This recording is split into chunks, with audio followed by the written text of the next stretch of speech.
This podcast is a collaboration between Costard and Touchstone Productions and the Dads from the Crypt podcast.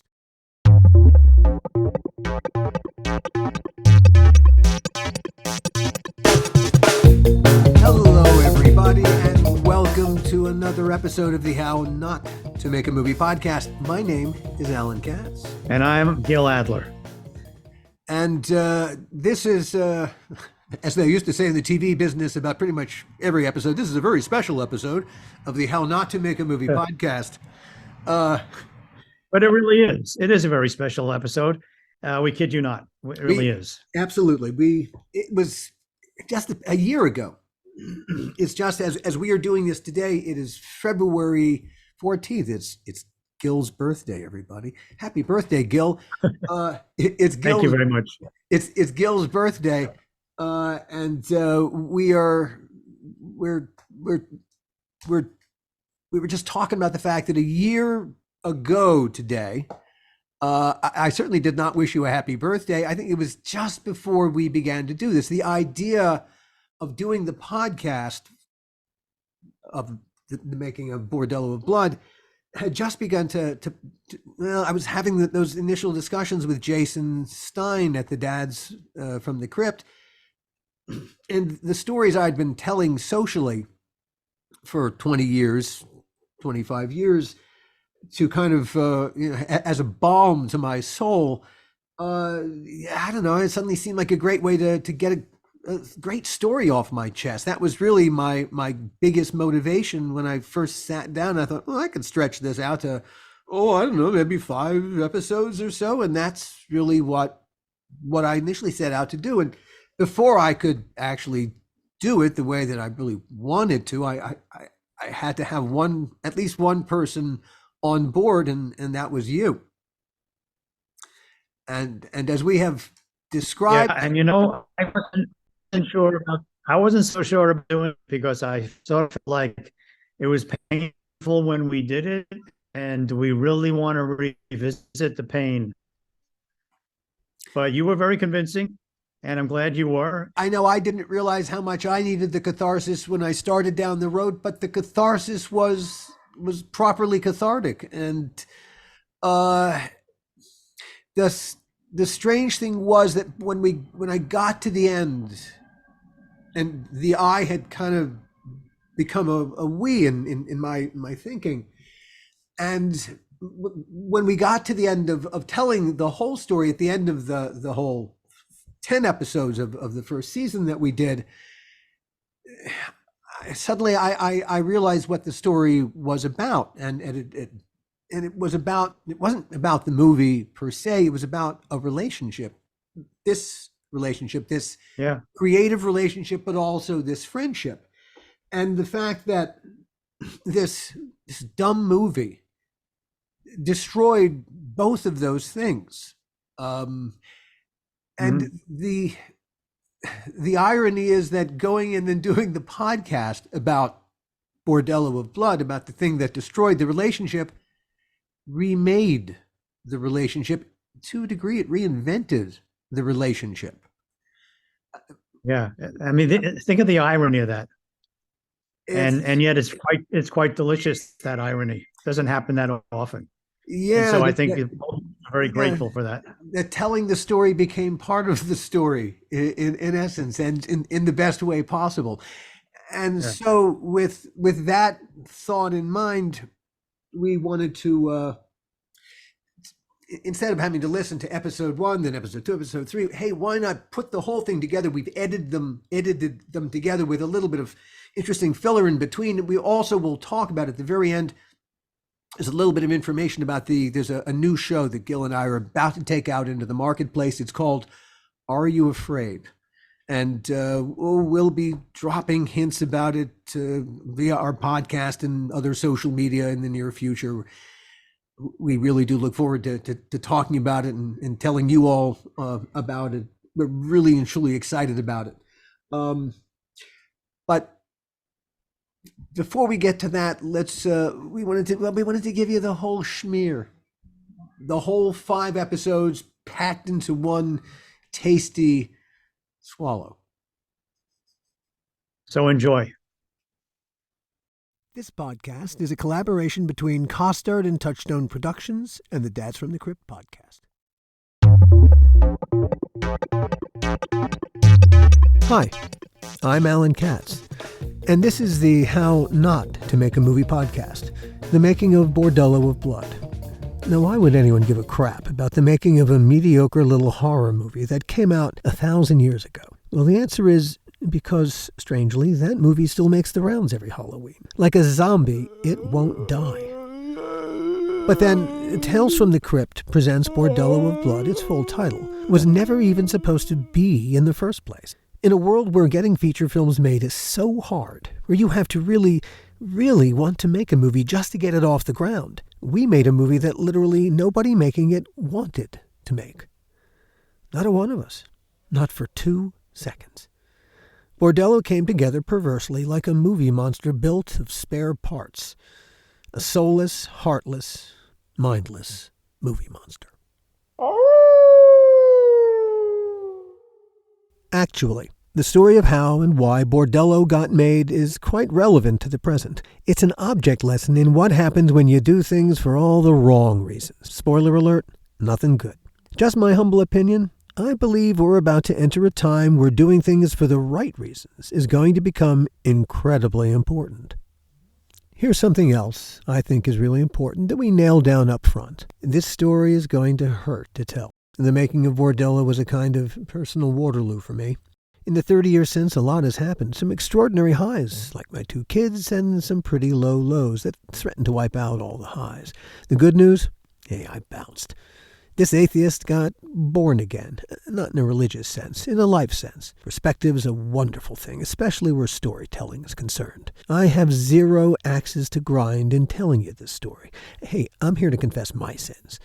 I intend to say as honestly as I can what I contributed to this fiasco, and there was plenty. I will interview everyone who'll still speak to me. Production team, the actors, our crew up in Vancouver, and my old creative partner, Gil Adler. Bordello's director, its co-writer, and producer. Helping me tell you this story, my producing partners on this podcast, is a Tales from the Crypt fan group called Dads from the Crypt. Thank you guys for your passion. By the time Bordello briefly hit theaters in 1994, Gil and I were no longer a team. That, too, is part of this story. How a dumb movie broke up a really good friendship. Look, as far as I'm concerned, no one else in this story has anything to be ashamed about. I mean that. No one. Except me. And Sylvester Stallone. We'll get there. In order to understand how we got to Bordello of Blood, you have to understand how we got to Tales from the Crypt. By we, I mean my creative partner at the time, Gil Adler and I. In addition to also producing Bordello with me, Gil directed the movie. Since he was directing, most of the daily producing chores fell to me. Creative relationships are exactly like marriages. They can be solid, respectful, and enduring, or wild, explosive, and totally bonkers. My relationship with Gil was very much the first kind. Gil wasn't just my creative partner, he was my best friend. By the time he and I made Bordello, we'd been working and playing together for 9 years. We'd written screenplays together, co-written episodes of the Freddy's Nightmares TV series, which Gil produced and also directed, and together, we'd written and produced, resurrected really, what was HBO's biggest show at the time, Tales from the Crypt. A quick side note for perspective, I grew up a film buff. I loved movies, loved old movies, loved silent movies too. I loved the Marx Brothers and W.C. Fields. I loved Casablanca and Gone with the Wind. I loved the whole Hollywood world. To have ended up in Hollywood getting to work with some of the very people whose movies and film work I loved? Move over, Lou Gehrig. I consider myself the luckiest man on the face of the earth. So, me in a nutshell. I grew up in an upper-middle-class Jewish suburb of Baltimore. I went to Vassar, where I majored in drama. A high school friend, Carol Yumkis, became an agent at William Morris in L.A. She suggested I write a screenplay, so I did. And in June 1985, at Carol's urging, I flew out to L.A. from New York for a week of meet and greet. I'd been to L.A. once before when I was 14. To me, A hardcore East Coaster and a burgeoning New Yorker, LA was the stupidest place on the planet. It was the land of the avocado head. But everyone in LA was so nice to me. They said lovely things about my screenplay. My agent Carol took me to a big Hollywood opening. St. Elmo's Fire. It was pretty intoxicating. Well, back in New York, it was 90 degrees and humid as hell. Here in LA, there is no humidity. It was perfect. By my third day, I'd sold out completely. Welcome to Hollywood, kid. The land of the avocado head was now my home. Gil was among the very first producers I met that first week in LA, and it was Gil's convincing enthusiasm plus his insistence that I'd be crazy to stay in New York that closed the deal. Now, since our estrangement all those years ago, Gil and I, we've chatted occasionally. But doing this podcast, this was the first time we've really talked about our past together. We seem to hit it off in the room. You think?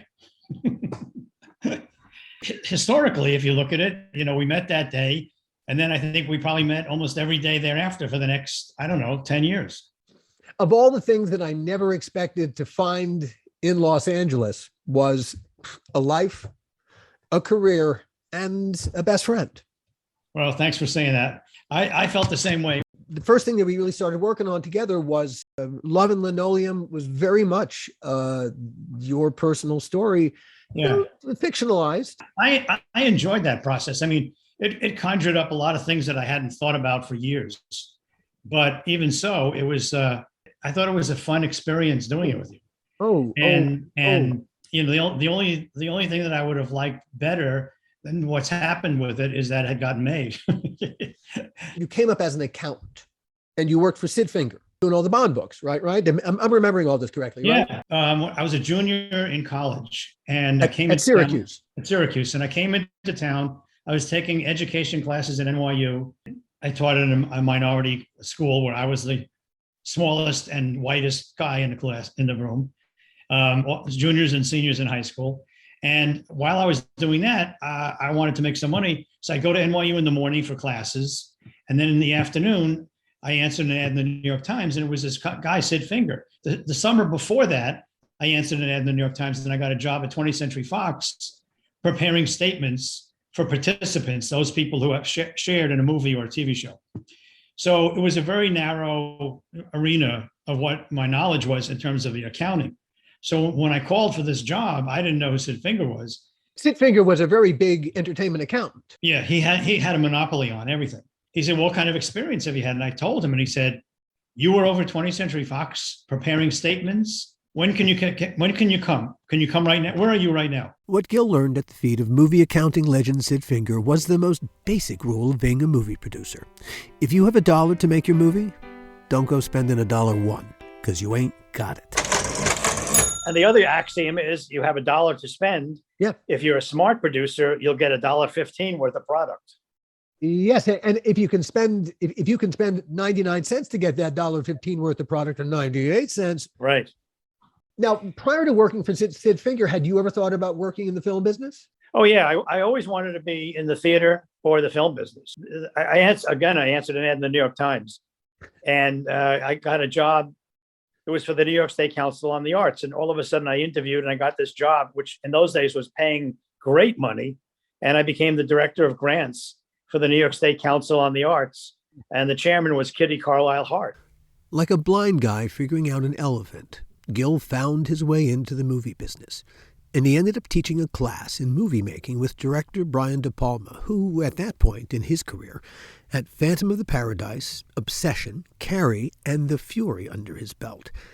And this class that Gil and Brian ended up teaching, well, that turns into a surreptitiously made feature film called Home Movies, starring Kirk Douglas, Vinnie Gardenia, Nancy Allen, who then became Mrs. De Palma for a while, Garrett Graham, and Keith Gordon. And that's how I learned to make a movie. I lived in the production office in Sarah Lawrence campus. I slept on a cot, no air conditioning, which drove me crazy. But we made this movie. What took you out to Los Angeles? I had raised a little bit of money in Switzerland to develop screenplays. And I hired off-Broadway, who later became Broadway, and well-known writers to write 4 screenplays. none of which were good enough for me to get made, or I wasn't good enough to get them made. But they never happened. So I lost $100,000. But while I was doing that, a friend of mine, a guy named Mike DeLuise, who was working at an ad agency that covered, that placed our ads for Coca-Cola in the New York Times and all the New York papers. The Coca-Cola that Gil referred to wasn't the soft drink. It was a show. It's 1973. One of the first theater shows that Gil produced in New York was a riotous comedy which he found at the Edinburgh Theatre Festival called El Grande de Coca-Cola. Among the young unknowns in Gil's cast are Ron Silver and Jeff Goldblum. Here's the interesting detail. The first show that I ever saw in New York was at the Mercer Arts Center in 1973, El Grande de Coca-Cola. Freaky, huh? So Gil's friend Mike DeLuise hooks Gil up with a guy named Andrew Sugarman, who's written a movie that he wants Gil to produce for him called Up the Pentagon. And so it was supposed to be a comedy, and it was like the Carry On movies in England, the Carry On Nurse. It was Up the Pentagon, then it was going to be Up the Fire Department. We only did Up the Pentagon. And like within months, he called me up, and I went back to New York. He called me up and he said, I want to do this other movie. It's 3 times the budget. It's $1.5 million. And I want you to produce it. And so I came back to Vancouver, and we shot this movie called Certain Fury with Tatum O'Neal, Irene Cara, and Peter Fonda. And that's how it started. When Gil and I went aboard Crypt, it was going into its third and, for all intents and purposes, its final season. The producers had gone wildly over budget season 2, so Joel fired everybody. But a strange thing happened over the course of season 3 after Gil and I took over. Tales and the Crypt Keeper, well, they came back to life. By the time Gil and I finished producing season 3, HBO had ordered 2 more seasons. Chris Albrecht, who I knew when he was an agent at ICM, he became the head of HBO.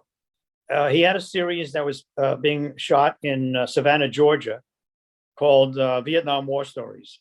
Mm-hmm. And he called me up on a Sunday, and he says to me, I thought he was inviting me out for brunch, but actually he was asking me to get on a plane to go to Savannah. I thought Savannah was a restaurant in Santa Monica. If only. So I went to Savannah. Great mimosas. They didn't know I was coming. He hadn't. So when I got there, it was a little awkward. Anyway, I took over the show. They had been shooting 4 days. They only had 2 days in the can. So we shot all 6 episodes, and I brought it in, and it won Ace Awards. And Chris acknowledged that I had done a good job, not only with the money, but that it looked great. And so that's what triggered when he got into a situation with the partners that they had gone way over budget. He asked them to write a check, and they said they wouldn't do it. And so he said, I'm going to cancel the show. And then the only way that it sort of came about was I got a call from Chris one day, and he said to me, would you take that show over? And I said, well, I don't even know who. I don't know these guys. I don't know the partners. I don't know, I don't really know anything about it. And so he sent me over, I think, the first 6 episodes to look at that were pretty good. Some of them were good. And Donner's first episode is amazingly good. Donner's was good. Zemeckis was good. Walter Hill's was good. And so I was interested. I really thought, wow, this is, and these were big Hollywood directors and producers. So from that, Chris said to me, you got to go and meet with Joel Silver and Dick Donner. So I went over to meet them. And, Dick stayed about 10 minutes, and he said, yeah, you're okay, kid. You're okay. And he left, and I was there with Joel. And Joel, I'm sitting in this chair, which in his office, you would sit very, very low. He had a chair which was sort of lower than anything, almost on the floor. Anyway, he's pacing in front of his desk, and he's telling me, you got to do this, and it's got to look like a movie. It can't look like television. And, you've got to shoot 5 pages a day, every day. There's no breaking down, no days off, 5 days a week. And I looked at him, and I sort of jokingly said, what do we do after lunch? Which wasn't a good thing to have said, because he got really pissed off at me. So anyway, that's how we got to get Tales from the Crypt, because then Joel looked at me and he said, all right, just make sure it looks like a movie. There was one more meeting, and that was Yeah. with Barry. Barry Josephson. Yeah. When we walked into that meeting at Silver Pictures and we sat in the boardroom, Yeah. the meeting I think was called for like 3:00, and 3:15 comes by, 3:20, 3:25, and your face is glued to your watch. You are The becoming smoke was coming out of my ears. increasingly incredulous Yeah. that this is how that this could happen. 3:30, 3:40, 3:45, and now you're beginning to say, all right, this is it. I'm going to get out of here. And you're kind of beginning to dare yourself to come on. We're going to walk out. We're just going to walk out 3:50, 3:55, and really at virtually the hour mark. Literally, you've had it. This is Right. almost an official hour of cooling your heels at Silver Pictures. Right. No idea that this is this is practice. And suddenly into the room, as we're literally about to walk out the door, literally into the room strolls Barry Josephson. I must give you credit, however, for making sure that we were there that long. Because I think after a half hour, I was ready to just storm out of there and call HBO and say, these guys treat people like garbage, and I'm not interested in this. Goodbye, good luck. Yeah. And that was never going to change. And I think you were the one who maybe injected the Kool-Aid into my arm to calm down, simmer down, and let's play this one out. Oh well, this was. So you have to understand, this was rarefied air for me. Yeah. I'm on the Warner Brothers lot now. We had worked together on a couple of episodes of Freddy's Nightmares, Right. but that was not this. Now we're talking about a show at HBO. Yeah. And once Barry signs off, this is a happening deal. This is really the last step. Right. And to me, I can taste the promised land. I can see it. I'm Moses, and I'm like, screw what God says. I'm Right. I'm going there, motherfuckers. And Well, I'm not exempt from being an asshole at times. I can do that. but You were the one. You were the one who calmed me down and said, "No, let's just stick this out. Let's see what happens." the saving grace, the thing that calmed me down, that kept my spirit going, is they had the whole collection of all the Tales from the Crypt, the Weird Tales, every comic in the entire EC collection, Vault of Horror, hardbound, was there, and that was what kept me really, because I would pull down all the Tales from the Crypt, and I'd think, wow. Right. I mean, to me, I read those comic books when I was a kid. I loved the EC world. I loved Bill Gaines's world. This was close to a kind of a dream. My first encounter with Tales from the Crypt was a year before. Yeah, it was just after their first season. I was unemployed as usual, and I got to be a Cable Ace judge, and we judged writing. We had I got like a dozen things we were going to judge for writing for the Cable Ace Awards, and it was a bunch of things that looked okay, interesting. And the first three things we were going to watch were 3 episodes of Tales from the Crypt. The first 3 episodes, Donner's, Zemeckis's, and Walter Hill's.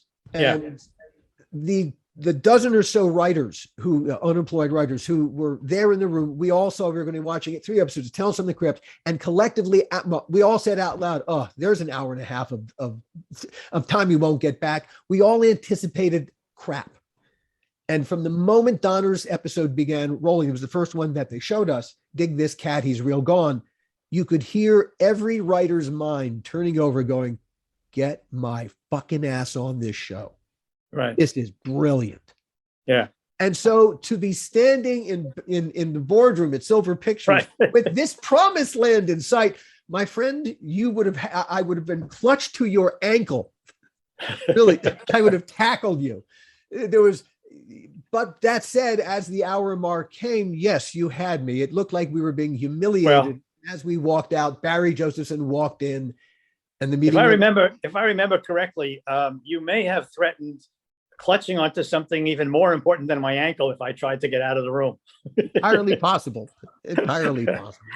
But my recollection of the meeting with Barry was it lasted like 5 minutes, and he looked Yeah. at us and he went, "Oh yeah, good, okay." Yeah. But was it, right? which is why it was so ludicrous. It was so typical. It was really just Right. it was the pure politics of Barry having to sign off. But Barry Yeah. is above all a political creature. Yeah, and he turned out to be a really good guy for the most part while we were Yeah. working on that show and thereafter. Yeah. Hey, this town attracts a certain kind of person. You cannot be surprised when that kind of people are who really operates in this town and operates successfully. It's not a business for shy retiring types. Right. It just ain't. You're not going to do well if you Yeah. try to do this. It requires a certain mindset. And hey, if Barry is kind of running Joel Silver's company, you got to figure Barry's going to have an awful lot of Joel in him. Yeah. And that Well, was the in case of actual everyone fact- who worked for Joel. In actual fact, I found Barry really very reasonable.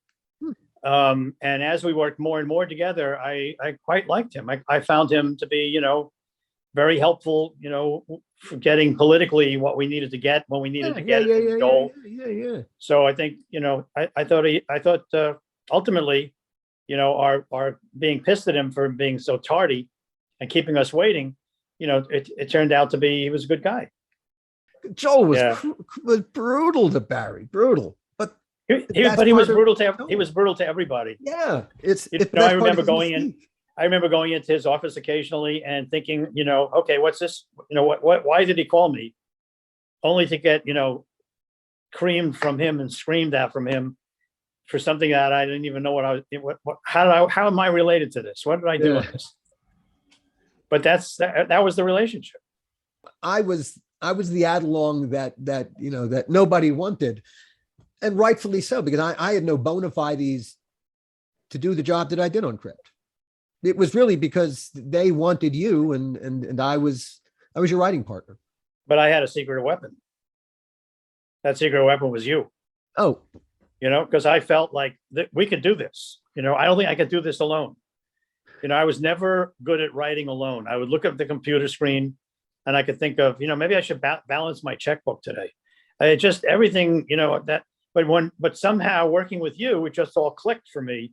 And so I really felt like we could really fix this. We really know how to do this, and we can do it not only economically, but creatively. let's stop here a second to pat ourselves on the back. When we went aboard Tales from the Crypt, the intention was that third season was the last season they were going to do. That was the end of Tales from the Crypt. Right. And we reinvigorated not only the franchise, but the Crypt Keeper. Yeah. Which reinvigorated the franchise as a whole. And the fact that there were an order for 3 feature films, 2 of which got made, was simply because of what you and I reinvented over the course of that first season that we took over Tales from the Crypt. I think one of the highlights of our career, certainly my career, was when we wrote Yellow, that Bob was going to direct, and he got Kirk Douglas to do it. And meeting Kirk and being on the set every day with Bob. The problem was he couldn't get Kirk initially, because the initial script that the Thomas brothers wrote for Yellow, Correct. Originally, the way that I think everyone was planning it, Yellow was going to be the last episode ever of Tales from the Crypt. It was going to be the big send-off. Right. Which, when in the middle of the season, suddenly it was decided that no, HBO is going to order a couple more seasons. It wasn't the end of the show. It was kind of a celebration because it was going to go on. The problem was Zemeckis wanted to pay an homage to one of his favorite films when he was a film student, Kubrick's Paths of Glory. Right. And that's why he wanted Kirk Douglas. It's a World War I story, and he wanted Kirk Douglas. The problem was the script that the Thomas brothers, those 2 feature guys wrote was just abominable. It was awful. And Zemeckis knew he could not possibly get, he couldn't even send it to his agency because it was just sucked so bad. So, we took it under our wing, we fixed it, and 1 or 2 drafts later, suddenly we had Kirk Douglas. Bob became a fan. And then watching Bob Zemeckis create World War I in Simi Valley. and he's directing our words. Right. Bob Zemeckis. is directing our words. Yeah. You know, we've kind of gone from one place to another in one giant leap. Yeah. This is, you know, when you're on the inside, it's funny, one tends to take certain things for granted after a while. But having spent a lot of time now on the outside of the whole thing, when I look back, I think, dude, did you not realize what you were experiencing? Yeah. Really? No, it was special. It was special. Oh my God. I think back on it often and try to remember some of the lessons I learned during that whole process, because it was a very special time. It was a very special time working, the two of us working together, but it was also a very special time how big it got and how, you know, it just kept getting bigger and bigger. Not in terms of money, not in terms of bigger budgets, but just bigger. The show became bigger. We suddenly got, we got reviewed when we did our second season on the show's fourth. I remember when we got the reviews came out, and the reviews were really positive. I think that second season, we had Billy Friedkin directed for us, John Frankenheimer directed for us, and working with Billy was a hoot. And that was important because Billy would play a small part in the story that we were about to tell about Bordello of Blood. Billy did a terrific episode about the rock and roll world, about kind of garage bands. Yeah. When we first suggested Billy, because it was our idea, and Joel went to you, he said, "Are you out of your fucking mind? Billy's crazy. He's gonna fucking kill you." He was like, "Well, who am I talking to here?" You know, like, well, what? What? Pretty good impression too. It was pretty accurate. So, you know, but you the first time that Billy came in, you sat him down and you explained the rules that, you know, hey, this is 5 days of prep, 5 days to shoot. I don't care if you're Billy Friedkin, you're not getting a moment more. That's what you told him. Yeah. Well, people have said, you know, I think before I met him, people had said to me, you better be careful because he can be pretty hot. And, you know, if you piss him off the wrong way, he might take a shot at you. You mean a punch? Yeah. Well, he might just punch you in the nose. And I was like, what? So I met him at Hugo's for breakfast, and we sat there, and I was like, I had this whole thing in my head. Look, you know, I don't care who you are. Bob Zemeckis does them in 5 days. Dick Donner does them in 5 days. We do them in 5 days.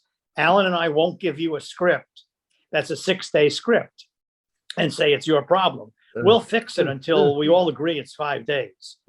And we won't let you go ahead unless you agree it's 5 days. And if you think you're going to, on day 3 or day 4, you know, screw us for another half a day or day, I'll fire you. I'll fire you on the spot, and I'll finish it. Alan will finish it. Zemeckis someone will finish it.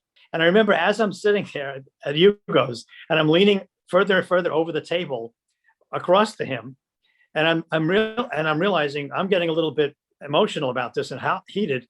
And I'm going, holy shit, he's going to take a shot at me.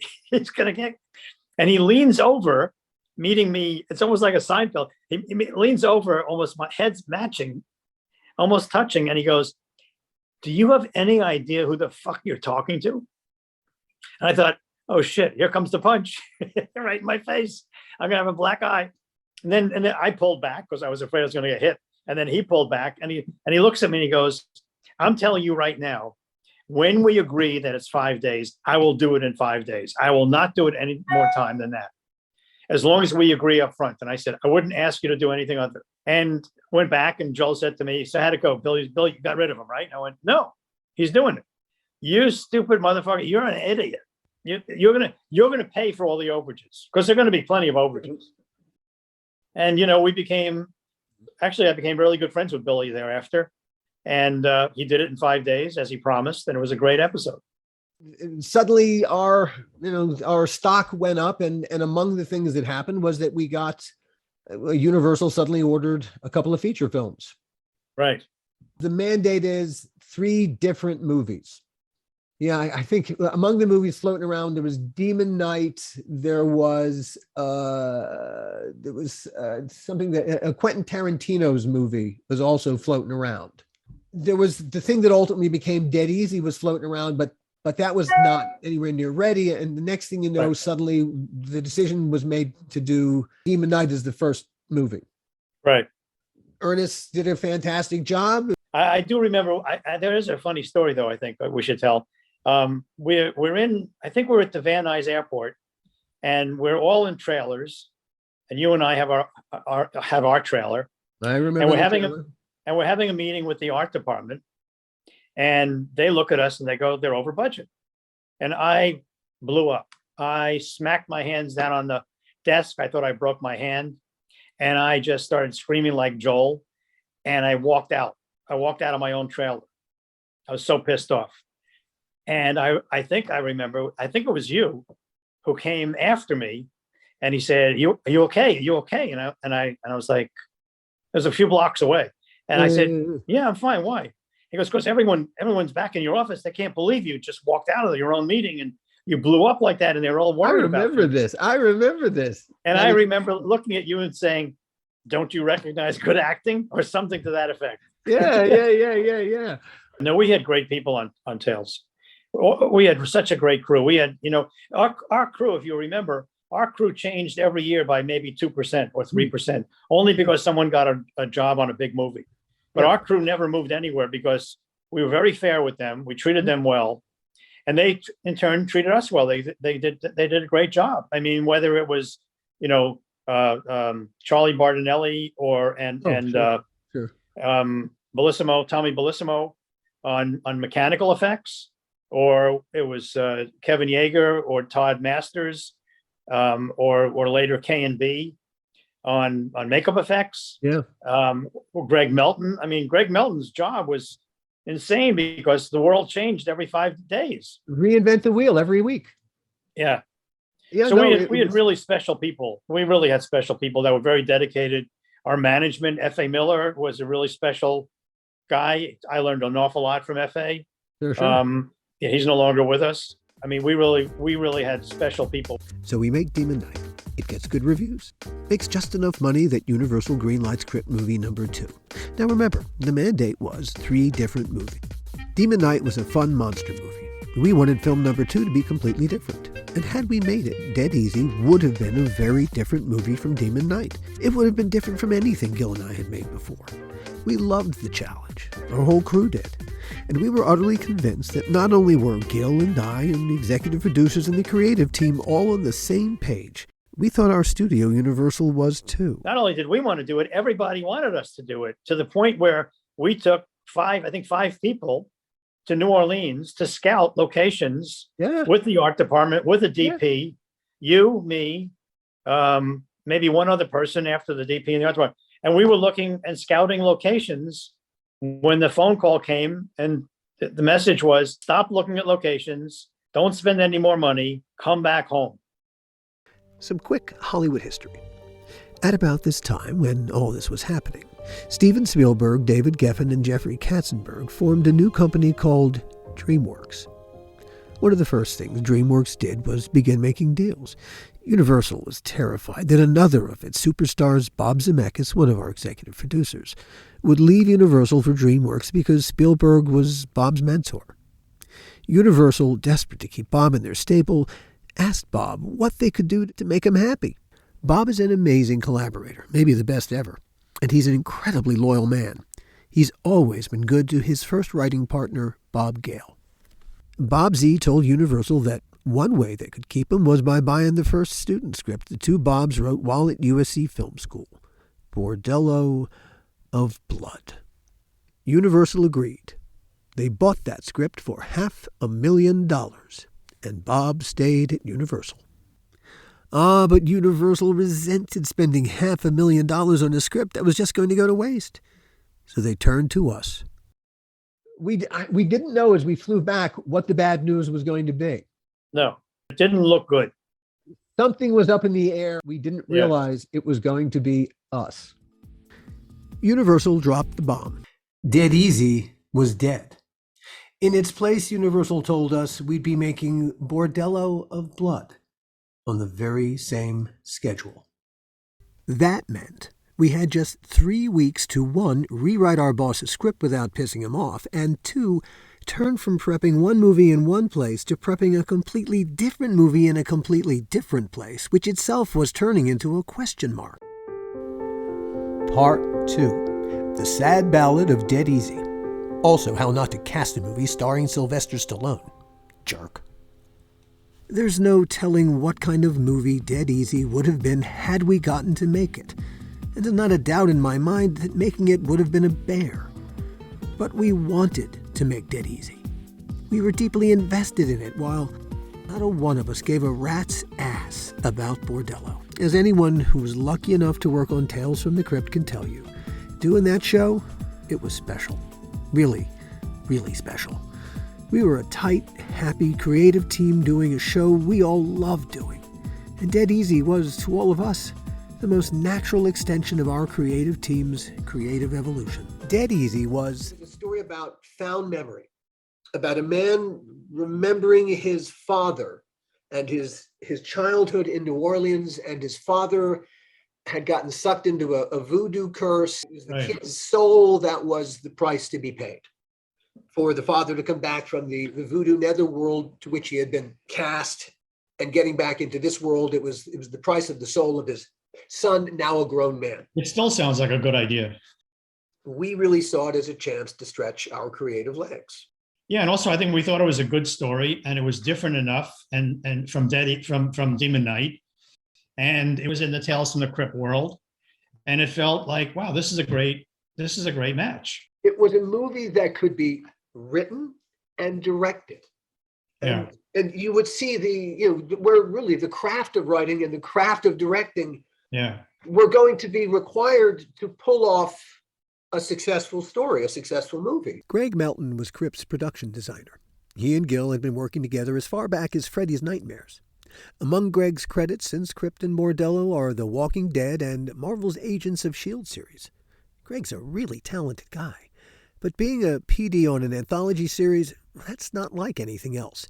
There aren't any standing sets. The whole world is completely different every episode. And it's filled with completely different characters who must be reflected in those worlds. Great production design is all about attention to detail. Making that imaginary world real so that we can shoot it, that's the PD's responsibility. I remember doing a lot of scouting too. I was down there for like 3 weeks before you guys came down. Right. We were looking for like a lot of really tough stuff. Roads that drove through swamps, which really don't exist. We got all the way down to like Morgan City in our scout sweep down there. All the location scouting that we did inside of New Orleans. It was a big house, like a bayou house, I remember, that we had designed. Then there was like a whole other netherworld, conceptually wrap our heads around how do we what the other side would look like in that brief interim where suddenly we're in that middle ground between here and there. Right. And this is like, this is before, you could just wrap it in blue screen. Yeah. No, everything had to be really practical. Physically figure it all out as a physical environment. There were lots of other benefits to shooting in New Orleans. Food, for instance. The 5 of us went for Emerald's for dinner, and because of the film commission, he knew we were coming in and we were scouting. And so he actually came out of the kitchen and said to us, went around the room, what do you like? What do you like? What do you like? And we pretty much said, we like everything. And he said, well, if that's the case, will you allow me to make dinner? I'll just make dinner. Yeah. And we all said, yeah, oh, wow, that's fantastic, right? Our location manager, I cannot remember her name. She was very well connected to the whole social structure. Yes. I don't know if Emerald had started his TV show yet. I don't think he had. In New Orleans, he was a star. And speaking of stars, while we never had the chance to cast our leads, we did begin reading and auditioning actors for the support roles. Victoria Burrows was Tales from the Crypt's casting guru. She still casts most of Bob Z's movies and Peter Jackson's movies, too. Victoria has an amazing eye for fresh talent, and she brought in an amazing fresh talent to read for Dead Easy. Salma Hayek. Right. That was the most fun reading. Wow. Right. Wow. So Paul Weber was my assistant or associate on that. Yes. I remember us all sitting in the room, and Selma came in and he read with her, and he turns around to us when she leaves, because we were all gobsmacked at how great she was, and he goes, I'd go straight for her. It was like she just had it, it was like, oh my God, we have the cast. It wouldn't surprise me one bit if Ms. Hayek walked in, felt our passion for Dead Easy, and simply went with it. It was that kind of project. It had every last ounce of our passion, of everyone on the creative team. It would have been easy to make. No, there would have been arguments galore. Absolutely. But it would have been arguments over something we cared deeply about. I think I was in New Orleans when they pulled the plug, because I think I remember getting a call down there. Yes. Come home. Saying, come home. It's over. And I remember calling my agent going, they just shut down the movie. And he's like, well, don't worry, you've got a guarantee. So I was like, all right, I'll come home. I remember very quickly, it was just gone. I had a conversation with Joel where, he was suggesting that this was before Demon Night. He was suggesting I do Demon Night. And I didn't want to do a horror. I didn't want to do just a goblin, a ghost in a house. A monster movie, but it's a monster movie. Yeah, and I didn't want to do that. I thought, we did Tales from the Crypt. That's close enough to monsters. I wanted to do something better and different and other than that. So he said, okay, then you'll do the second one, because they want to do the first one. When we got to the second one, and I remember when we came back from New Orleans, I went in to see Joel, to say, what's going on here? And where he explained a little bit of what was going on. And I said to him, but I want to do Dead Easy. And he said, and I'll never forget this, without even a thought or a beat in between, he said, okay, then we'll get somebody else to do Bordello of Blood, but that's the one that's going next. And I remember sitting there going, so I was going to do the first one. I decided not to do the first one. And now I'm doing the second one with a script that I really like, that you and I did. And now I'm not doing that. So do I say no and wait for the third one, another year and a half? Or not? And that would hinge on the success of the second movie. And now it's a piece that is completely out of our control. Yeah. All right, if we walk back down the decision-making tree. Yeah.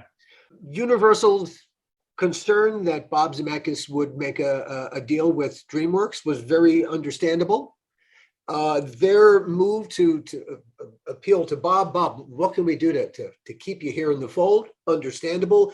Bob's reaction, okay, here's what would work, understandable.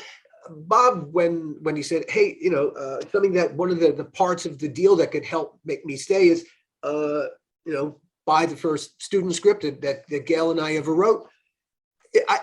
I'm absolutely certain that when Bob said that, his intention was, and we'll make it as the second Tales from the Crypt movie. The thought never crossed his mind. These two things had nothing to do with each other. Right. I don't think he ever thought that, nor did I think he thought that they would buy it. This is the deal point. Yeah. That's what makes the whole story so maddening. It really comes down to a deal point.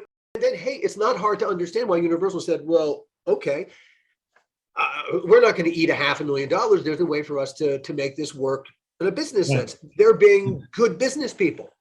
You can't question that. And hey, there's Bob Zemeckis and Bob Gale's name on this script. That's Back to the Future guys. Their names on the script meant a hell of a lot more than your name or my name or Mr. Kelly's name. Of course.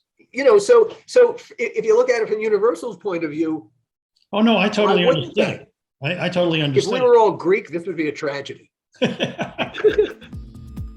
While Victoria Burrows began sending out scripts and reading actors, Gil, Greg Melton, our DP Robert Priestley, and I flew up to Vancouver to scout locations, find a home base to use as a studio, and find a Canadian production manager to oversee day-to-day set operations. In the middle of a run of bad luck, we scored some good. Universal hooked us up with an ambitious, smart production manager named Colleen Neistat. 30 years later, Colleen is a Vancouver city councillor. How lucky for Vancouver. Ever since I received the email from you, I've been thinking about my movie business career and the highs and the lows. And there is no question that Bordello of Blood was one.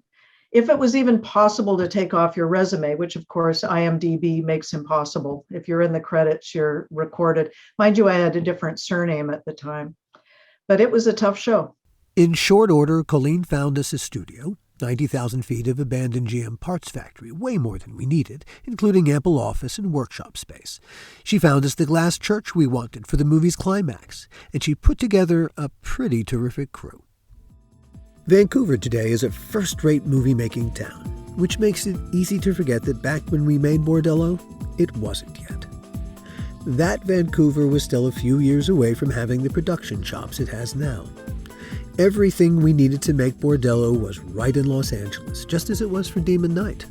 Our Crypt crew, they were in Los Angeles. Our special effects team was in Los Angeles. And IATSE, the union to which our crew belonged, they too were in Los Angeles. And Joel was perpetually at war with them. Sometimes Joel had the upper hand, sometimes the union did. Not too long before Bordello, the IA had struck the set of Weird World, a TV movie we did for Fox. After the union shut down that set, Joel began looking for payback. Bordello presented the perfect opportunity. Why did we shoot Bordello of Blood in Vancouver? To piss off the IA in Los Angeles. Literally. No other reason. What are we gonna do now? I need something fresh and unique that people are gonna know about it. Oh, you're a fucking moron. What's wrong with you guys? What do I got? I got two schmucks.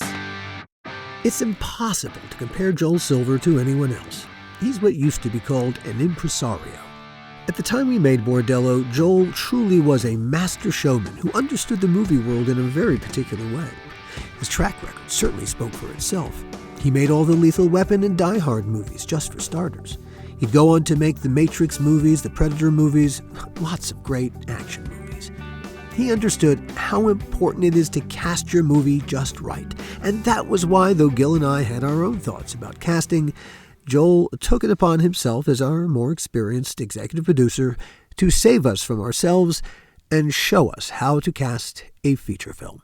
Well, we assumed we would have more involvement, shall I say, not even control, involvement in some of the huge decisions. We could rewrite it to our heart's content, but the story was what the story was. A private detective in a small southern town becomes aware of the fact that a group of vampire prostitutes are operating in the basement of a local mortuary. That's it. That's the whole story. We did not have time to approach it from the logic point of view.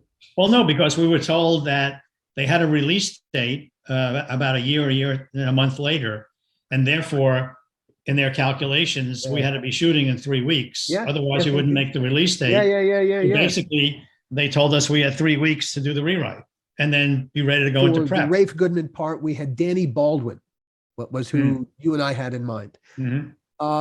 I think for the female lead, I remember Bridget Wilson.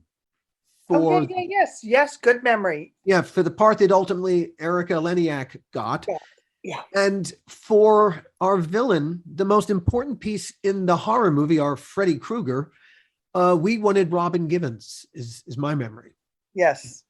That was Gil's memory too. By reputation, Robin might not have been the easiest person to work with, but I don't think that mattered. Hey, we worked for Joel Silver. Correct. You know, it's difficult personalities were not a threat to us. I tell people I specialize in difficult personalities. Yeah, so I think had we, all right, given the fact that, hey, you're doing Bordello, like it or not, all right, if we had cast Danny Baldwin, if we had cast Robin Givens, all right, the female lead, I think, is more of a plug and play. I think we'd have had a great villain. Robin Givens would have given us, I don't know, I'd be willing to bet it would have been a terrific performance. Mm-hmm. And I think we'd have gotten exactly what we wanted from Danny. Yeah. Joel, however, had other ideas. He did indeed. I never found out like where those ideas came from, if Universal had anything to do with it, or it was just Joel. Well, let's start at the top with Dennis. I know that wasn't Universal's idea, because when we told Universal what we wanted to pay Dennis, $1 million, when there was $250,000 in the budget, their attitude wasn't hooray. It was, hey, don't look at us, take that out of your budget.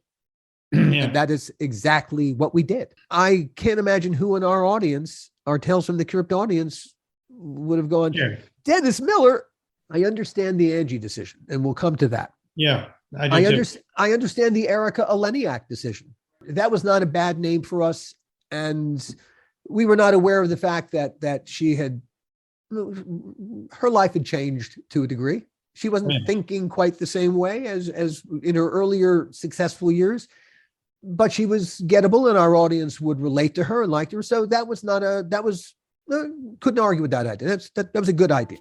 Here's something either I didn't know or forgot about. Before we cast Angie to play our villain, another surprising name came up. Marla Maples was in the mix, Was she really? Oh my God, was she really? and I, Was she with Trump at that time? I'm not sure. I can't remember. A quick digression. Hearing the name Marla Maples brought back the memory of another conversation, one Gil and I overheard while we were driving to Beverly Hills with Joel one afternoon in our early Crypt years. That whole drive is a story unto itself. But as we went along, Joel took a call from Donald Trump. I don't remember what the point of the call was, but at the very end of it, Joel referenced the fact that Gil and I, Tales from the Crypt's producers, were in the car with him. "You should do an episode," said Joel. "I'd love to," said Trump. "Send me a script." Just for the record, we never sent him a script. And we didn't hire Marla Maples. Erica fit it better.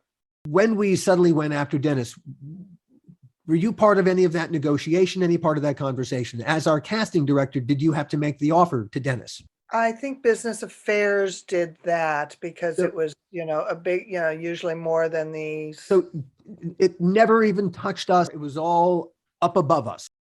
It was hard to understand. Yeah. And certainly to this day, we've never gotten the answer to that question. Why Dennis Miller? We're not going to find the answer here either, are we? No, I chalked it up to there is maybe some, a lot of times there's promises to work together in the future and do other things. I can understand why Dennis Miller chose it, because it was a challenge. It was different for him. Didn't quite understand why. I would say where Dennis is concerned, he took it because we offered him $1 million, which is $1 million more than anyone had offered him really to do anything. Oh. Where feature films are concerned, not where his HBO show is concerned. No, he's master of that. But feature films, he'd done a couple of small parts. Mm-hmm. No, not $1 million worth. Well, none of us thought that. Universal certainly didn't think that. They didn't pony up any breakage for that extra $750. We had $250 in the budget, and Universal said, "Well, he's nothing to us. Yeah. Take it out of your budget," which is what we did. We're $12 million, $750.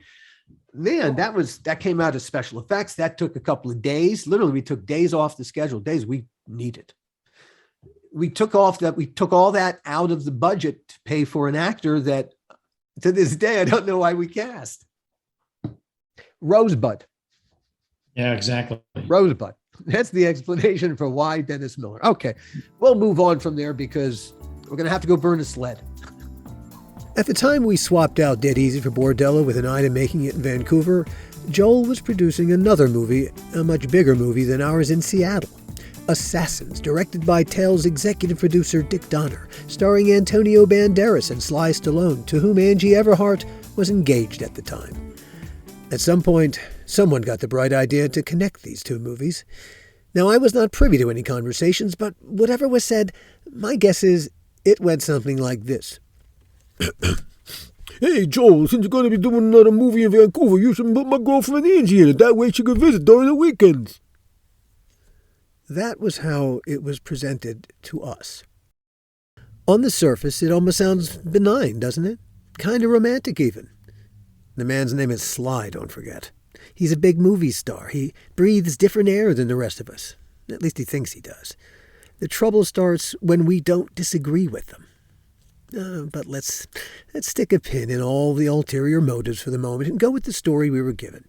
A big star on one movie set asks his producer to do him a favor on another movie set. But that favor. It wasn't really on its surface. Yes, it was an outside the box idea, but it wasn't entirely crazy in Joel's defense. But we were panicked, and understandably so. Well, because it really felt like a reason to put, since we were making it in Vancouver and they were shooting Assassins in Seattle, that was a convenience that they wanted to offer to Stallone for his girlfriend so that she could come visit him on the weekends. He had a movie that was unreleased at that point called Fair Game. Joel did. Yeah. And I think Joel might have thought that he was on the cusp of the next great trend in movies. Supermodels, big movies. And as far as he knew, Fair Game was going to open big. Cindy Crawford was going to be huge. Which it wasn't. Yeah. And that happened after, I think that happened after we were in production. Yeah, it might even happen while we were in production. It crossed our line too late for us to go, oh, wait, let's rethink that. Yeah. It was, the ship had sailed. There was nothing we could do. And we were about to be the second movie that that was not going to succeed on the strength of its supermodel casting. Angie being really rather new and having never really the biggest, she played parts like the scene she played in Billy's Jade. Yeah. Good part, small part, but that's one thing. What we were going to ask this actress to do was something entirely different. Never mind outside her comfort zone.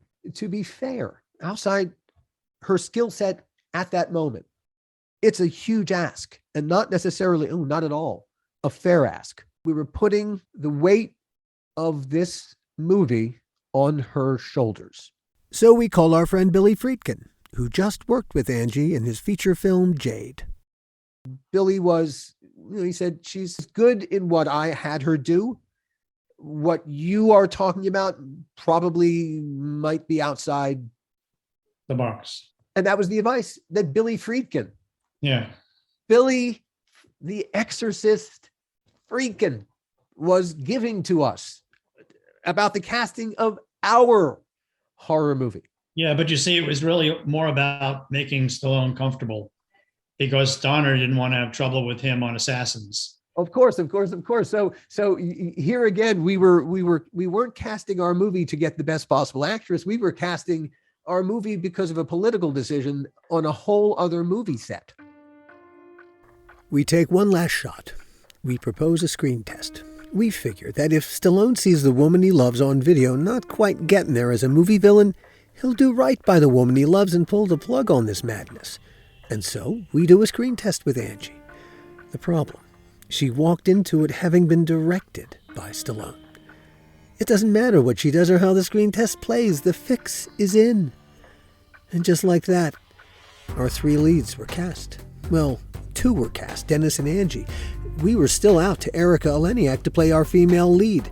She, too, asked for more money than was in our budget for that role. It wasn't the $1 million Dennis demanded, but just like Dennis's salary, the overage would come off the budget. Remember what we said about smart producers making a buck look like $1.15? What do you do when your buck turns into 63 cents? But even after we agreed to pay Erica what she wanted, still, she wouldn't commit to the role. Dark clouds were looming over cloudless Vancouver. Geez, it sounds like a horror movie, doesn't it? And then, just like in a horror movie, the phone calls start coming from inside the house. Well, from inside Assassin's house. As soon as she started working on our movie, they called our set and they said, hey, is there any way you could hold on to Angie for the weekends? I remember this. Because the point of the exercise of getting her onto the movie and then not having her in Seattle for the weekends was because he had something else going on. Yeah. There was a lot of intrigue going on there without question, and not a lot of great communication. I remember the whole episode. I just don't recall specifically. It was there in the air, can we say? Oh, yeah, without a doubt. So the call had come in, and it wasn't like a secret that we were keeping it in the office. Pretty much everyone in the production office, once that call came in, everyone knew and everyone was talking about it. Yes, because if you remember, the production office was just the front office, and then we had, it had been the old GMC parts building, and we had sets and stuff built in the back. So what was going on in the production office was just the front of house. It spread throughout the whole of the crew. Before too long, everyone on the Bordello of Blood set was aware of what was happening on the Assassins set. Certainly with respect to their relationship, yes. No one told Angie of our collective suspicions. We didn't really have a close relationship with her in the beginning. I think there was a bit of, people were worried about getting too close because of that relationship. That changed over the course of the show. I think people really warmed to her over time. A lovely person. That's what made it so hard to know something about her relationship that she didn't. Yeah.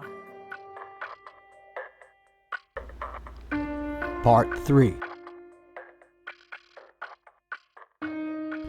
Prepping for disaster. For the moment, Sly and Angie went back burner. On the front burner, though we'd found a few great locations, including the glass church the script called for, we weren't finding much of what we needed. Our movie took place in the American South, live oaks dripping with Spanish moss, something northerly Vancouver, Canada doesn't have much of. Production designer Greg Melton. It still had a southern vibe to it, right? Bordello of Blood. Yeah. So you're trying to like hold on to that stuff, and there's nothing up there like that,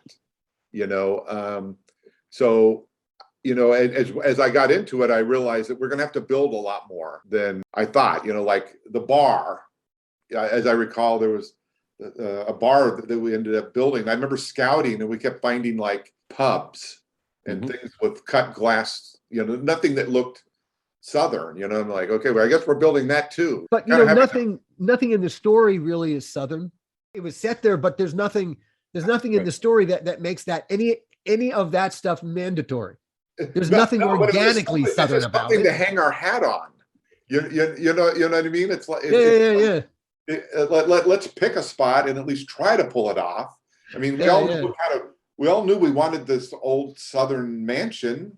It's funny, we're having this conversation now. I don't think we ever had this conversation then. If you ask me, where is this taking place?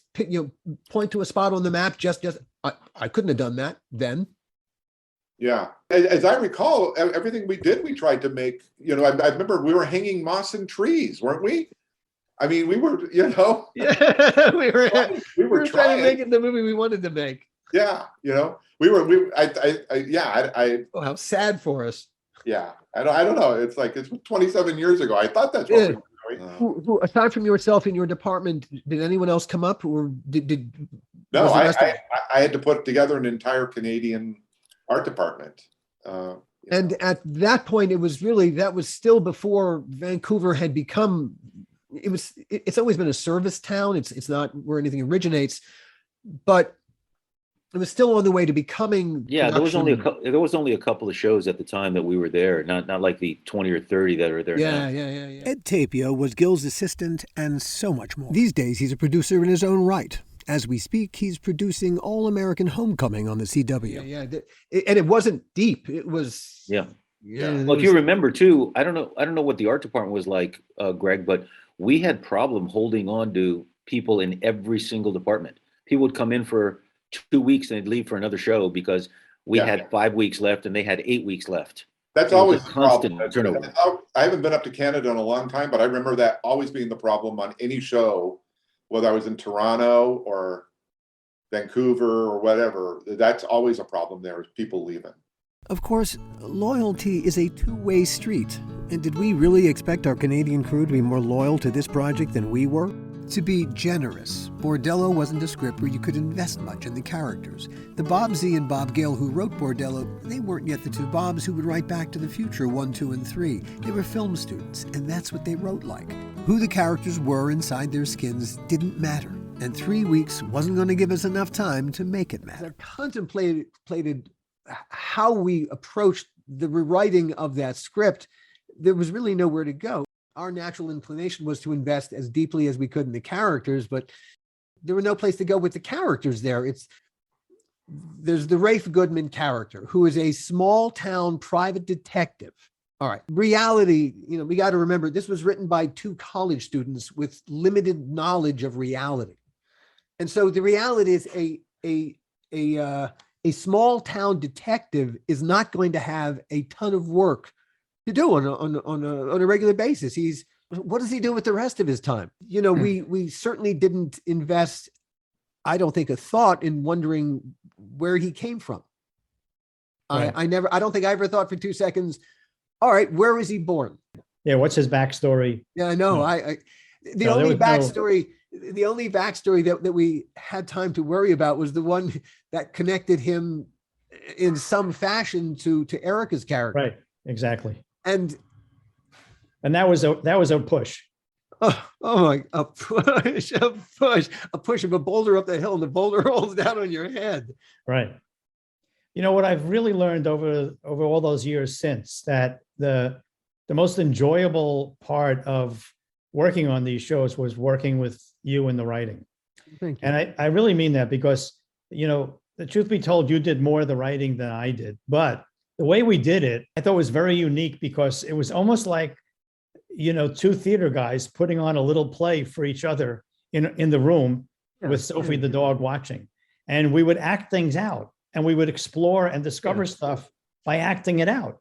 And, you know, you would say, well, what about, and I'd go, yeah, but then what happens if we did that? Or, you know, we did that, and it was just, it was a no ego involved situation between the two of us.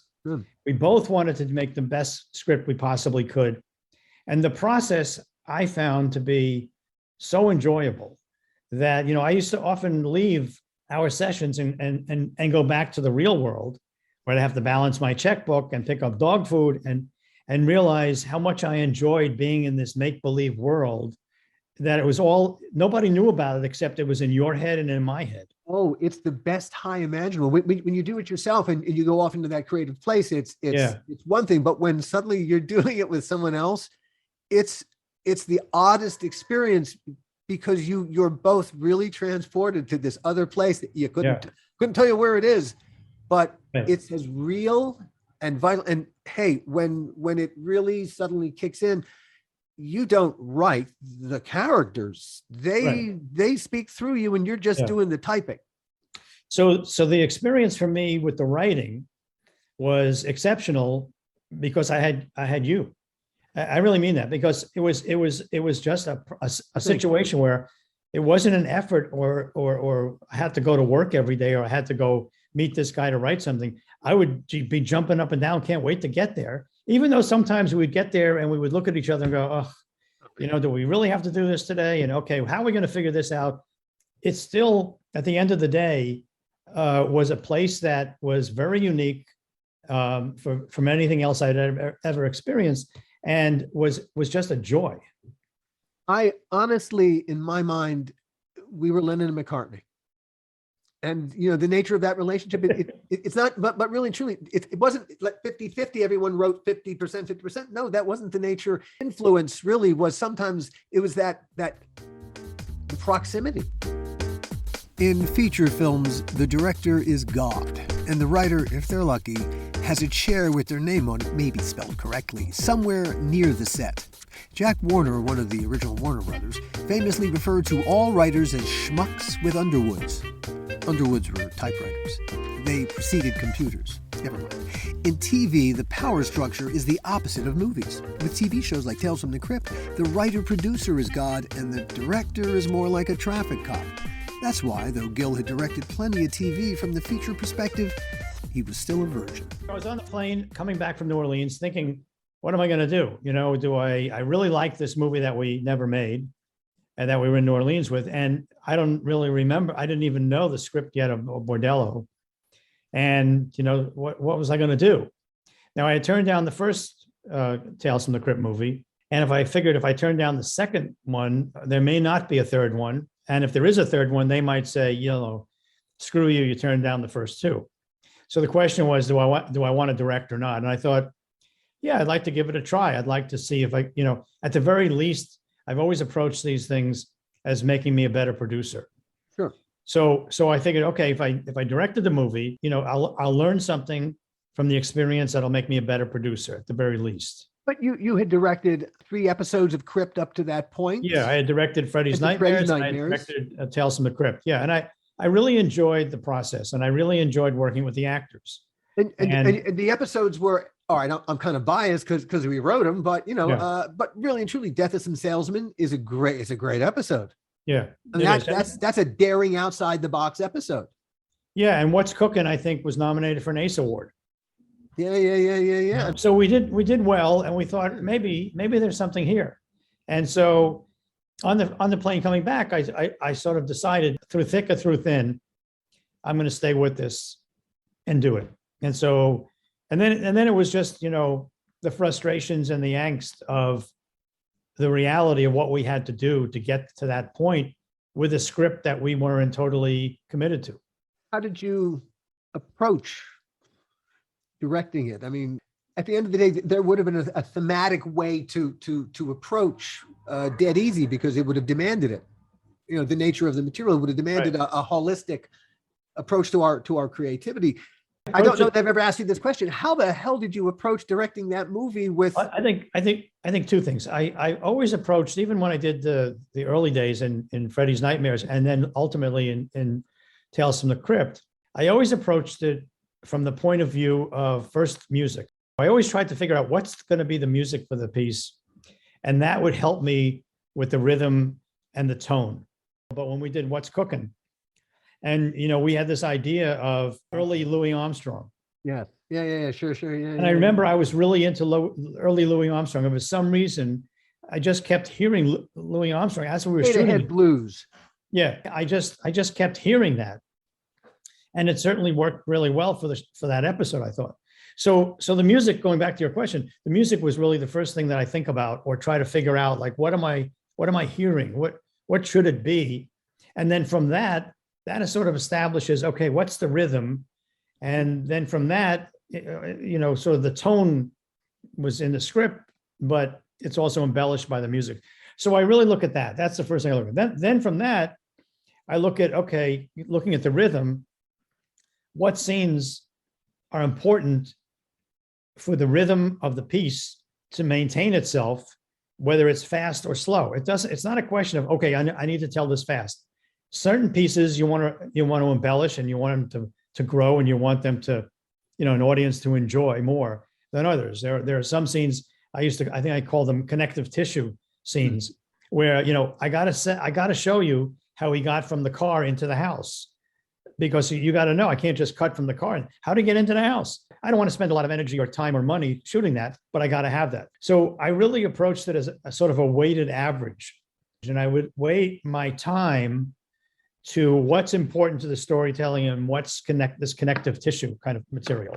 And I would say, okay, the connective tissue, I got to get it well, but I got to get it fast. And this other endemic to the storytelling, or to the characters, or to the relationship, or to the emotion of the characters, I got to give that more time. And that was really how I approached the shooting and how much time we would give to it. Would you describe it as a theatrical approach? I'm not sure I know what that means. I mean, well, from a theater point of view, you were less concerned with how the scene looked than with how the scene played. Oh, of course. To me, it's all about the emotionality of those characters and the relationship. We always tried to think of, where could you put the camera that no one else has put the camera? Sure. And of course, I would beat myself up for days. And I think you experienced some of that with me. And where can I put the camera? And ultimately, you put it where you think it tells the best story and reveals the most about what you're trying to depict. But that was the hardest part for me, was creating the shots, because every shot that I would think of, I would say, there must be a better one. With the clock running, the only character not officially cast yet was Catherine, Erica Leniak's part. We still had time. For our 4 key supporting roles, we cast 4 terrific actors, starting with, as our televangelist, Reverend Current, Chris Sarandon.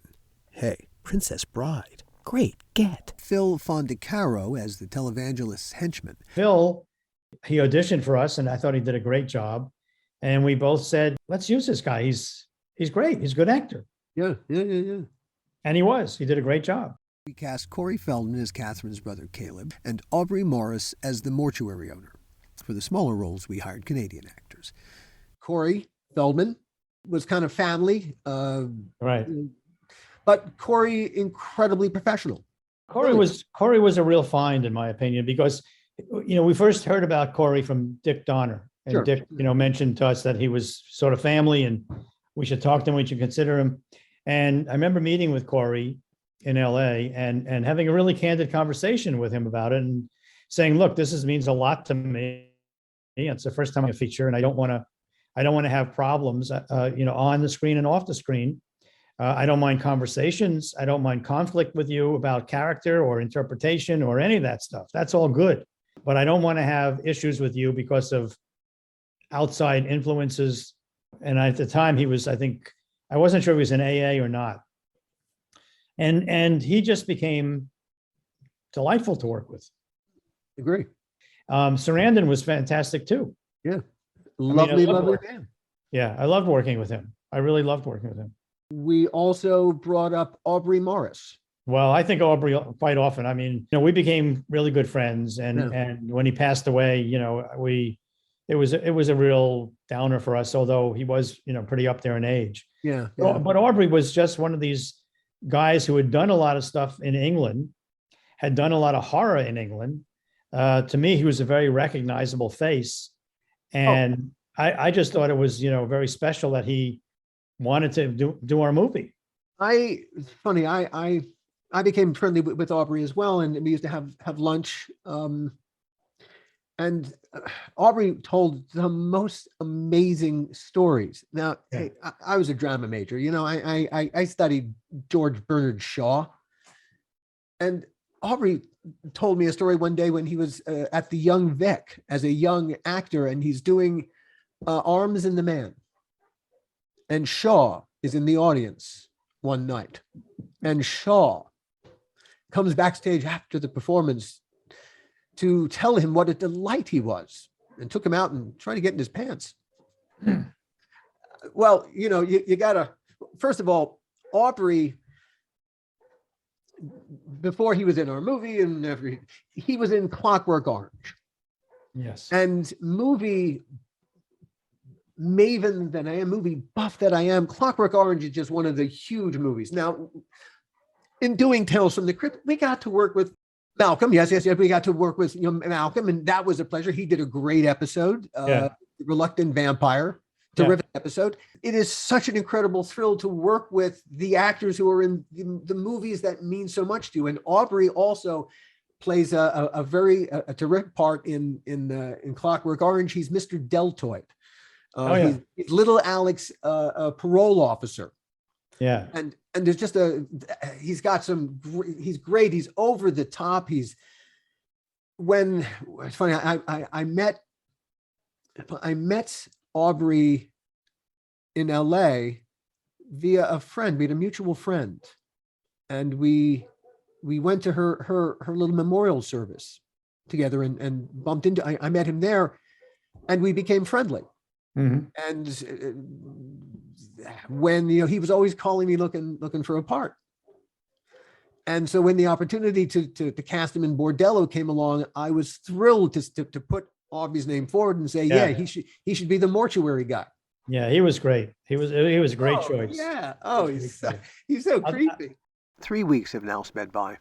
We're wary of a few potential weaknesses. Oddly enough, I wasn't worried about the relationship with the crew because I felt we had gotten some really good people to be, to work with us.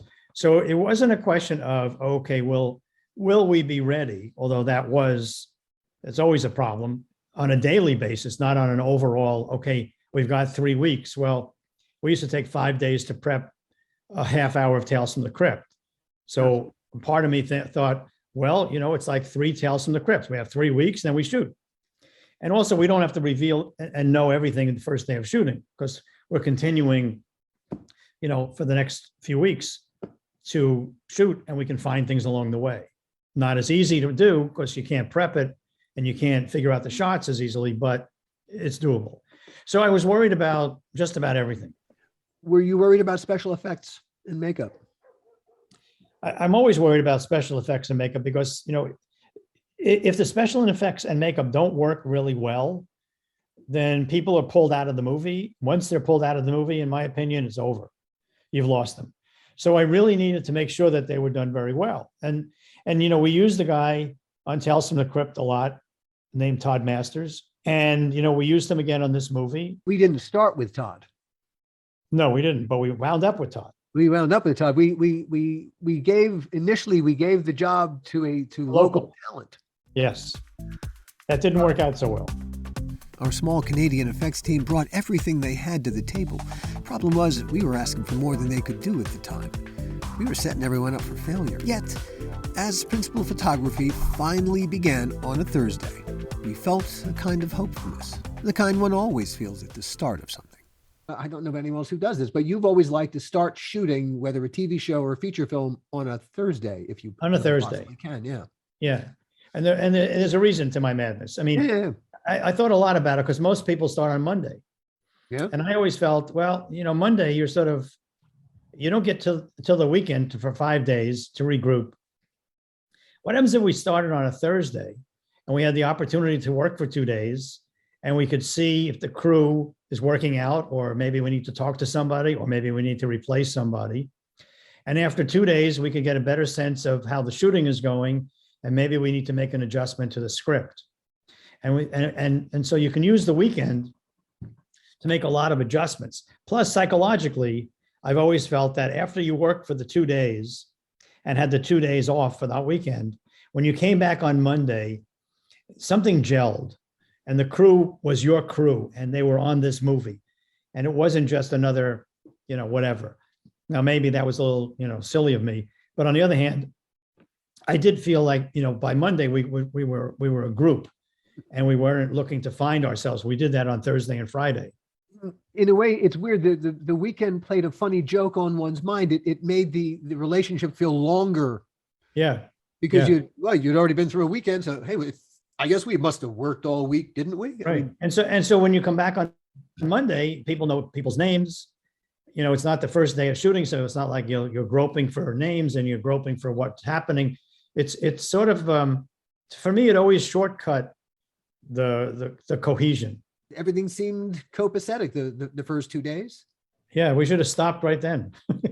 We were actually kind of upbeat at that point. I think we thought, oh well, we'll muddle through. We'll make the best of not the happiest situations, but we didn't have Erica in hand yet, but we had Dennis, and hey, okay, we were committed to it. We had Angie, and what the hell. And we were making a movie, and Vancouver was lovely. It was nice being there, and we were making a movie, and so the whole world seemed to feel right. Okay, yeah, right enough anyway. And then the weekend came. There's a picture that I have. One of our wives took it. We went out on the Saturday for brunch, the four of us, you, Jeanette, me, Helen. And as soon as we sat down, your phone rang, then my phone rang, the big, massive cell phones up to our heads, Right. sure, irradiating our brains. right. And I don't know what fire you were putting out, but I was putting out we got to get Erica Eleniak on a plane tomorrow, Sunday, to be in wardrobe Monday to work on Tuesday. Right. And her manager, whose name I can't remember, I'll have to ask Victoria. Her manager was telling me that there was a problem, that Erica had big issues with the script and she was not going to get on an airplane unless we committed to making significant changes to the script. Correct. She didn't want to play hookers or Sexy lady. She didn't want to be a sexy women. lady. Yeah, she wanted to be more of an actress. For some reason, the title page on the script we sent her said Hamlet. I don't know why we did that. Yeah. And so she said yes to Hamlet. And then we said, oh, we're just kidding. It's called Bordello of Blood. That must be what happened. Really? Her manager insisted that her concern, the originally as written, this little church secretary had a secret past. She had been a porn star named Chesty O'Toole. God, it hurt to say. It's kind of painful. It's kind of painful going back through this, Boy, it actually hurt to say that. Oh, God. Yes, and she did not want to play. Initially, she did not want her character to be a former porn star. Well, that was going to be a problem because the script is written. That was her connection to Dennis's character. That's how he was going to know her. If we take this away, what are we going to do to accommodate that? And hey, we've already, we had a movie theater. An empty movie theater in the worst part of Vancouver, an empty movie theater that we were using as his office. Mhm. And the whole premise, this was already happening. The whole premise was, of course, that he was into porno. And she, Chesty O'Toole, was his favorite porno actress. If you take that away, what are we going to do? Then you have Hamlet. What does she do? What does she sell him? She sells him insurance? In the end, what her manager agreed to was that she had been a large woman, and she had been an overweight porn star named Chubby O'Toole, or Yeah, I think it was Chubby. I think it was. Chubby O'Toole. So, and she, of course, now she was unrecognizable because she had slimmed down. Right. And this is what we agreed to. Now, of course, at this point, I will agree to anything to get her on an airplane. Right. Anything, because literally the man has us over a barrel. There's nothing we can do. That is the fire that I put out. And that created a whole other set of nightmare scenarios, because that can the script was now going to get rewritten on Sunday because this was going to ripple all the way through the script. And Right. of course, we were going to have to introduce Dennis to the idea that his character, Chubby Hubby. Now you like Chubby. what we were going to hand the man in that script the next day was becoming ludicrous. Well, the Right. fire, if I recall correctly, the fire that I was putting out Thank you. Please. was I was on the phone with Joel, and he said to me, "You got to call Dennis because Dennis needs to talk to you, and he has a lot of concerns and demands, and you need to agree to the demands." I said, "What demands?" He goes, "Well, I'll let Dennis tell you." Now, I think Joel had already heard the demands, and I don't think he wanted to tell me. But be that as it may, I get on the phone with Dennis. And Dennis is saying to me stuff like, "Well, first of all, I only work an 8-hour day. I don't work longer than 8 hours." And I said, no, Dennis, we're making a movie here. Everybody works at least a 12-hour We're day. paying you $1 million. Oh, We're paying you $1 million. wait a minute. That was not in your contract, son, that you only have to work 8 hours a day for your $1 million. So that was the first thing. That was the problem that I wouldn't agree to it. Then the second problem was he needed a private jet to bring him back and forth because he was doing his show on HBO Friday night. So we needed to provide him with a private jet to take him, and he would only work a half a day on Friday and take him down for his show. And then we'll bring him back, not on over the weekend or Sunday, but the jet wouldn't leave until Monday morning. So we couldn't get him on the set, which was starting at 6 or 7 in the morning. He wouldn't be able to join us till 12 or 1, which I didn't agree to. Then he wanted his own makeup person, his own hair person, which I didn't agree to. And I mean, that was the conversation. When I called Joel back saying, "I don't think this is going to work," he would say stuff like, "Oh no, it's got to work. We got Dennis. Dennis is doing the movie. You got to figure this out." The weekend comes to an end. The script gets rewritten and distributed. Erica Leniak is playing Chubby. church secretary who used to be Chubby O'Toole. We're on location at the Orange. The number 5 Orange, to be exact, still in business. I remember sitting out in the parking lot where craft services and we were feeding people and the trailers were, and Dennis arrives and we meet Dennis for the first time. What were your first impressions of Dennis? Well, after the conversation that I had with him on the weekend, I had my dukes up. I was ready to do battle. I was very defensive. Nothing had been resolved except his money. And I didn't have any say in that. That was the fait accompli. Yeah. So I still had no idea about the plane. But more importantly, I didn't really care so much about the plane, except for who's going to pay for it. But I was concerned about the amount of time that I had to work with him because he was in almost every scene. And so to say he's going to leave half a day on Friday and leave half a day on Monday and only work an 8-hour day, there's no way that I could do it. You even board that. Right. So I guess I went into that first day with Dennis very defensive and really upset and not sure how I was going to deal with it. How would it all work its way out? So it wasn't the best way to start a movie. When you first met him face to face, was it contentious? I don't really recall all that. I just remember I was very defensive because of what happened over the weekend. And I was waiting for more battle about that. And I think he basically left that. And I don't think our initial conversations, once he came to the set and once he got up to Vancouver, were about that. I think we talked a little bit about wardrobe. I think we talked about how he doesn't like makeup. He doesn't want to use makeup. And I said, I don't want you to use makeup. I want you to do some. I want you to look good on camera. So that's the kind of makeup I want for you. I don't want you to be made up in any way. And I guess he was sort of agreeable to that because he could control that once he got into the chair. Sure. Hey, Joel Grey Cabaret. That's what we're thinking, dude. Yeah, right. When I met Dennis the first time, we actually hit it off okay in an interpersonal way. He made a joke. He referenced, Dennis, part of his comedy stylings is just obtuse, obscure reference. Yeah. And he referenced a character actor named Burt Remsen. Mm-hmm. And I knew who that was. I responded as if I got his reference. And Dennis looked at me and he said, Catsy. All right, Catsy, which became my name from then on. I was just Catsy. And I handed Dennis the script. I said, all right, cool. Hey, I felt like, hey, maybe this is going to work out. Maybe this relationship could go places. Hey, maybe this is going to work out after all. And I hand him the script and he opens it and he looks at the first line of dialogue that's written for him. And he says, I can't say that. If you look at the line, well, it wasn't written really for Dennis. We really didn't write it with Dennis in mind. We were just trying to write it to make the damn story work. It was hard to fill Rafe's character with lots of pithy dialogue because who was he? As a character, he didn't make any sense. It's not like you could write. His character had nothing to say.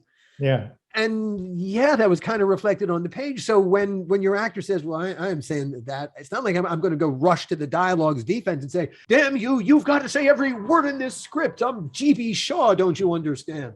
Yeah, it was more like, what do you have in mind? When the first thing that your lead actor says is, I'm not saying a word that you've written.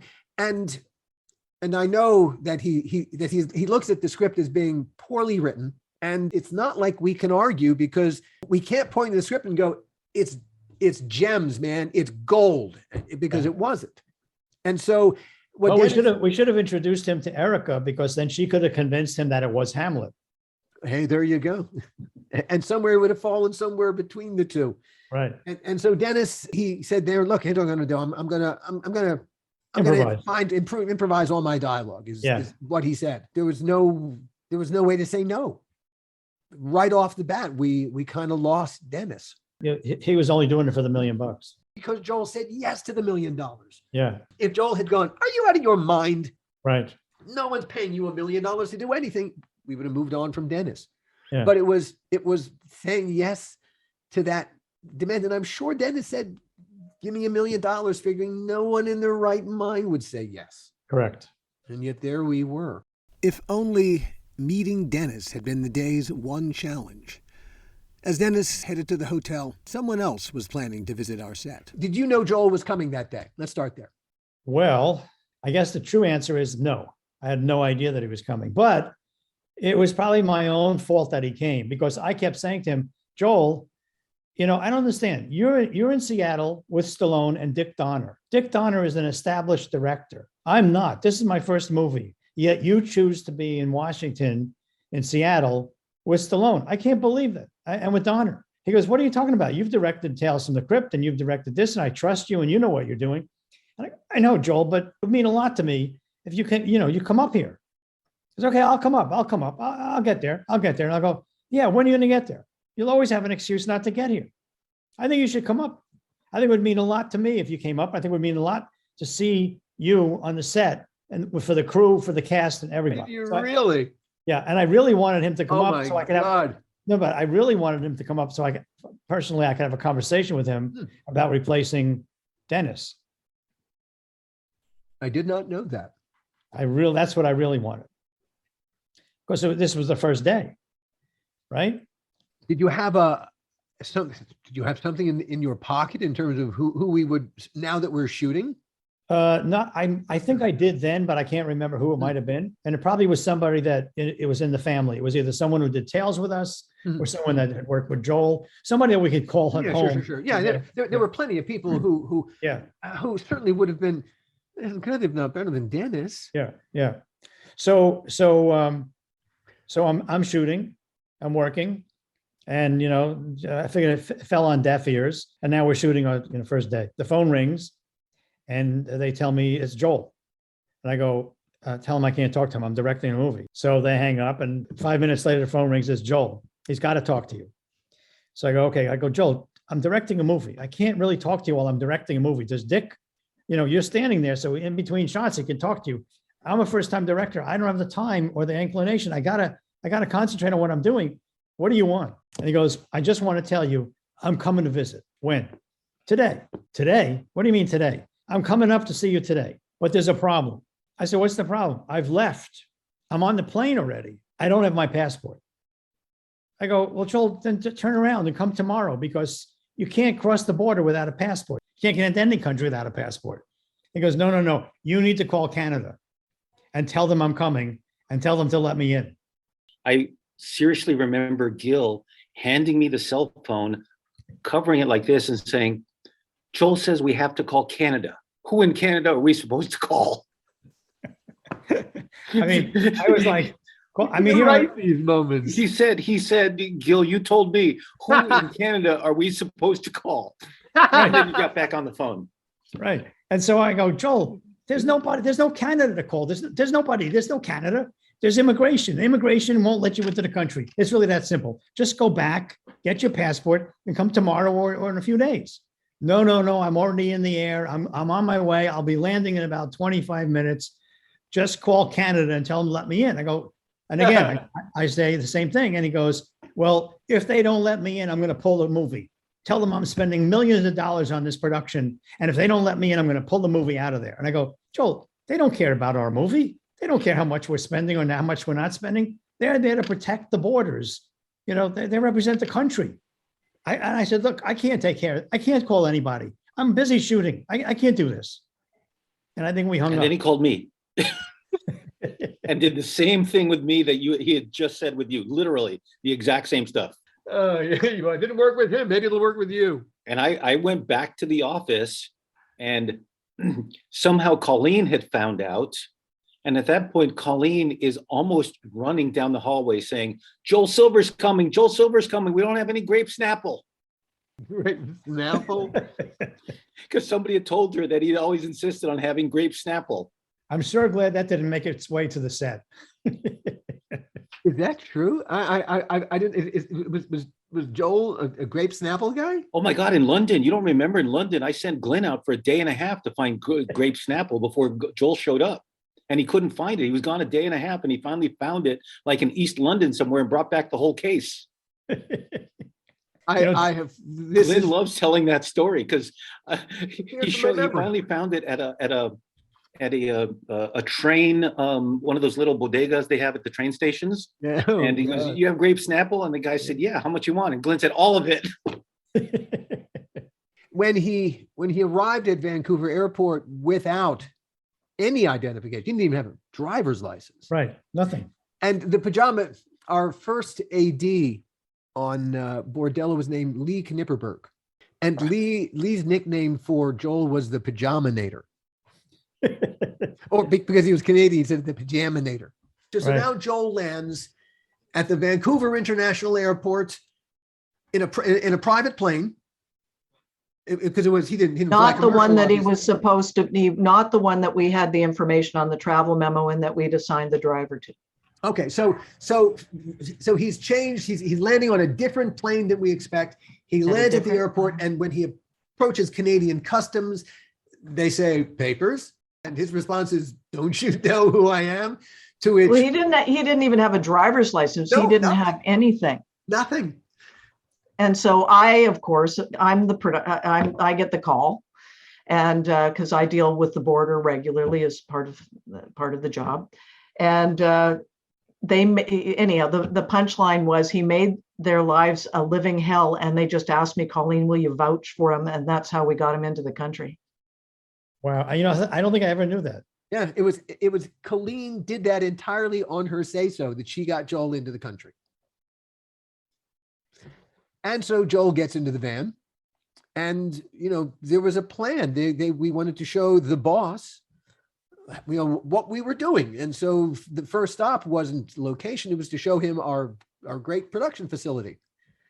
And from the moment he got out of the van, he was a pit bull on a tear. Nothing was good enough. He had nothing was good enough. Everything was bad. He even hated the fact that my production company was called New City Productions, and it had a sign which was actually the skyline of Vancouver was the logo, and he was like, tear that down.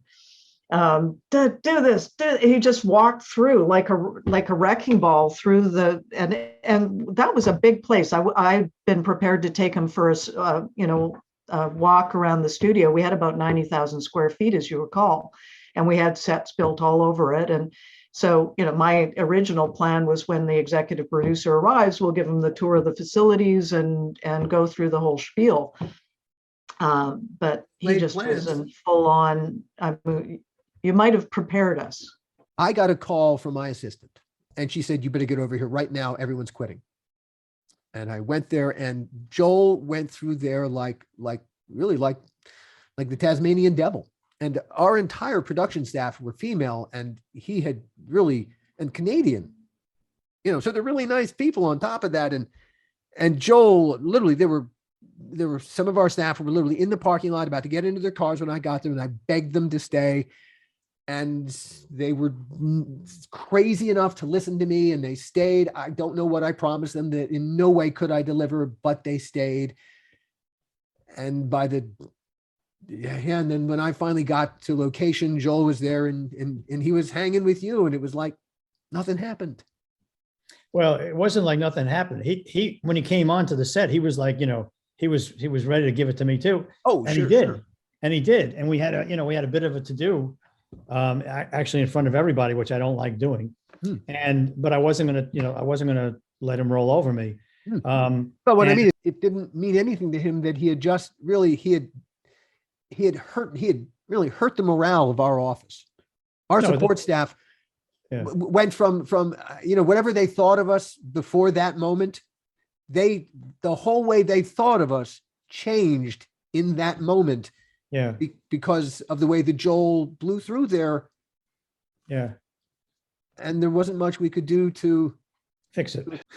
Yeah. And it was, yes. And it was a remarkable experience, but that was day 3 of our shoot. And we got to the end of it, and it was exhausting. And Joel had changed the whole crew didn't look at us quite the same way anymore. In fact, the crew was already angry at us because Dennis's schedule was going to make us flop our weekends. We were going to flip our weekends from because Dennis rehearsed on Thursday, shot on Friday. So that became our weekend, and our Monday was Saturday. And our Canadian crew, that's not the deal they made.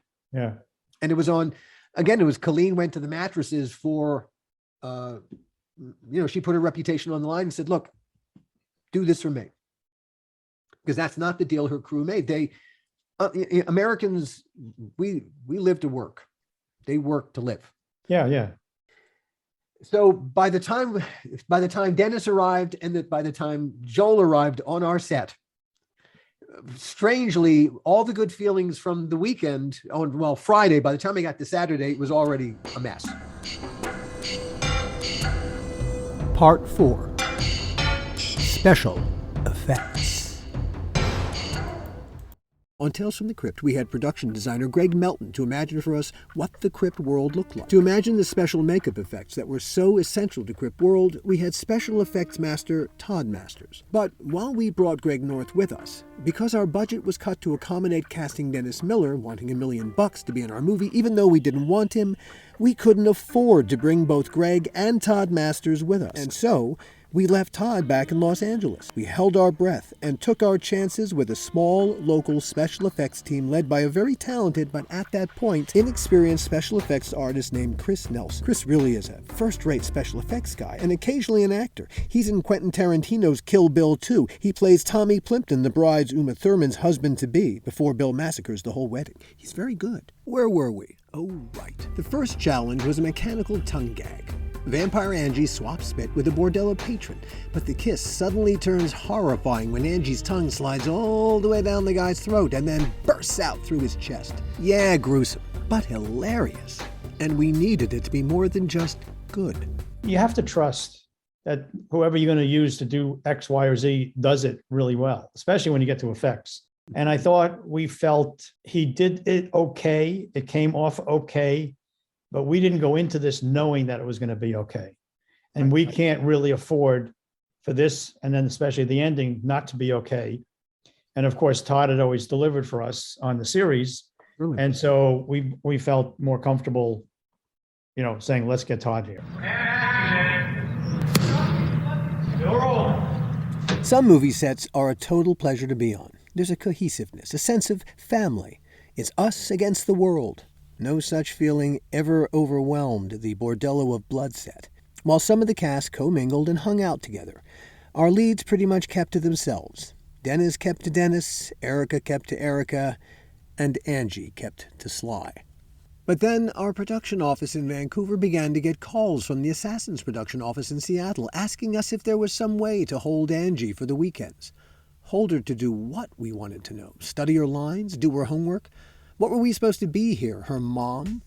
Can't help you there is what we told the Assassins set, and we tried to pretend we hadn't heard what we'd clearly heard. At the same time, an issue larger even than Sly and Angie began to loom over us.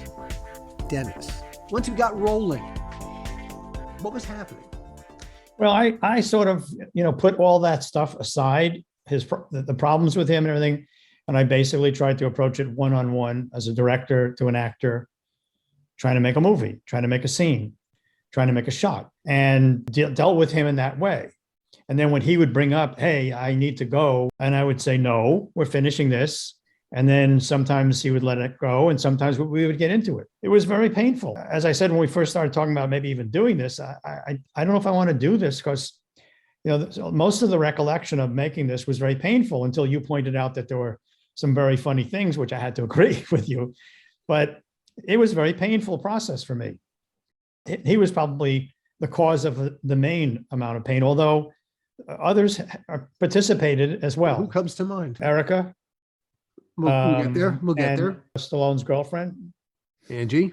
The other actors I thought were fantastic. We cast them. Yeah, and we had conversations before we cast them. Even when Dick Donner suggested, how about talking to Corey Feldman. We had made an episode with Corey.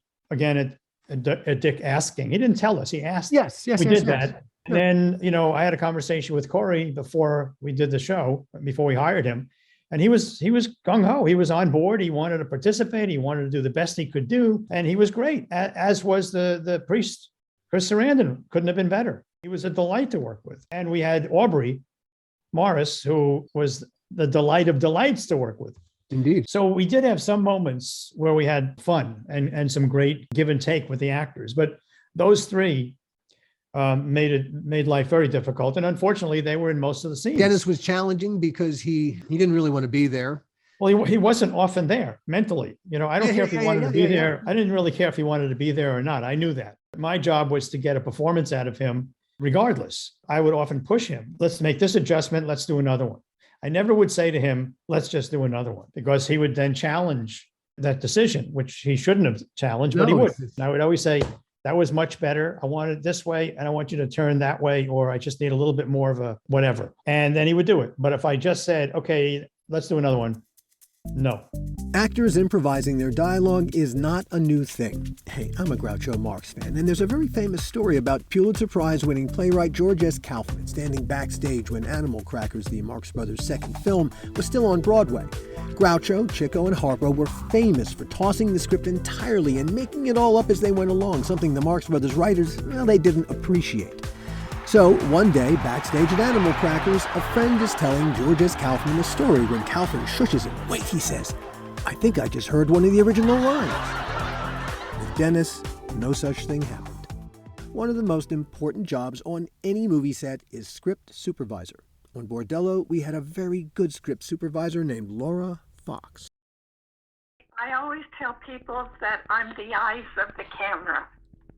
Whatever the camera records, I have to record it on paper for the editors so that they can edit it in, because film is shot in pieces and it's not shot continuously.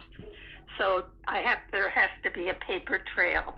I have to watch the eye line that the actors are looking the right way. They can't all be looking in the same direction, because if they go to cut, it won't make any sense that people be talking off screen. Yeah. And I'm sure most of the audience has no idea how critical eye line is just to the internal logic of a scene.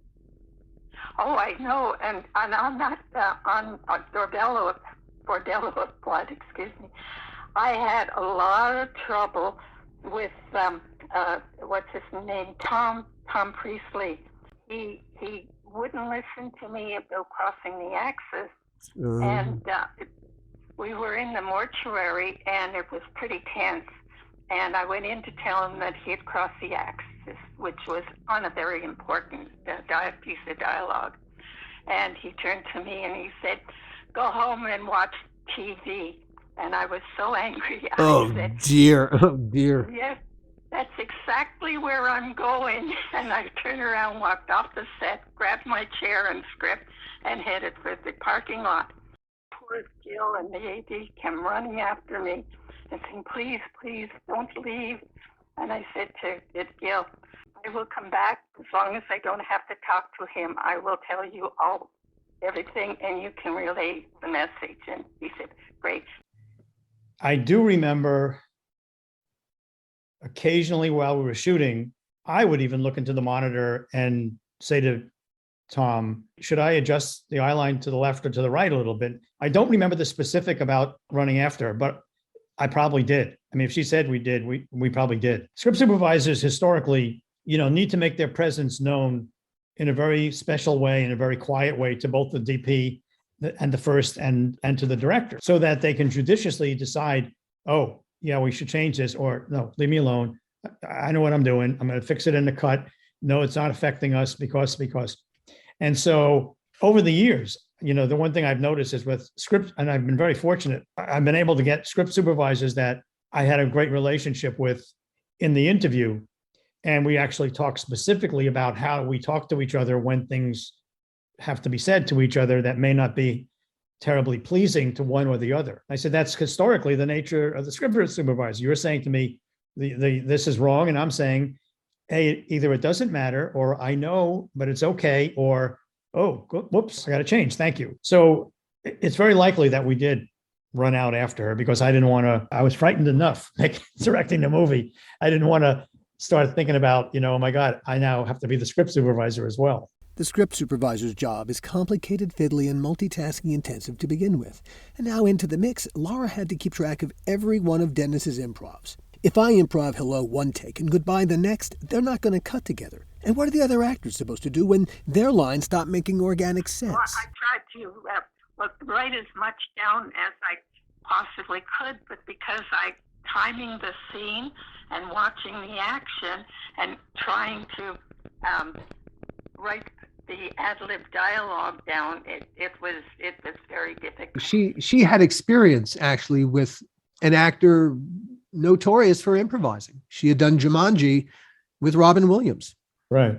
And she made an interesting observation, the statement. The way with Robin Williams, he would give the director the script, and then would ask, can I do my versions?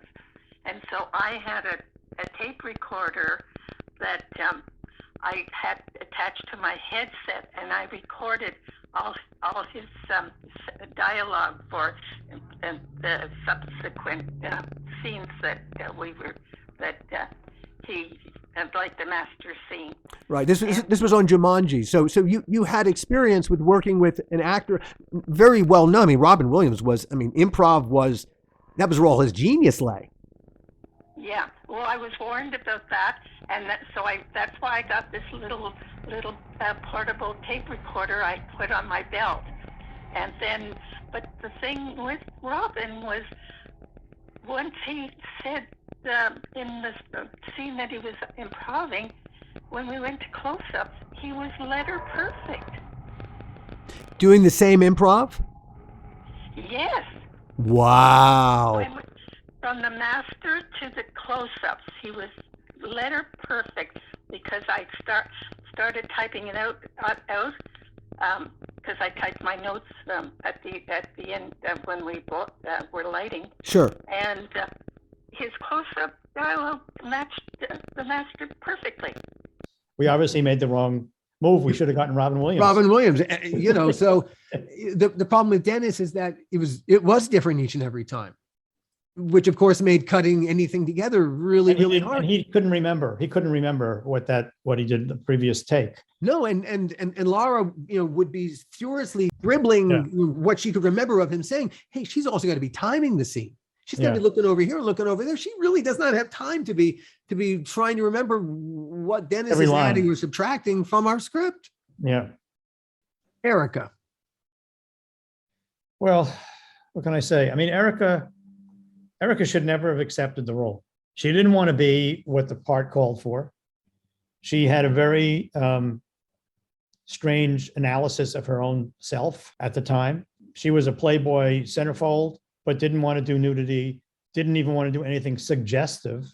It's like she became, you know, the church lady.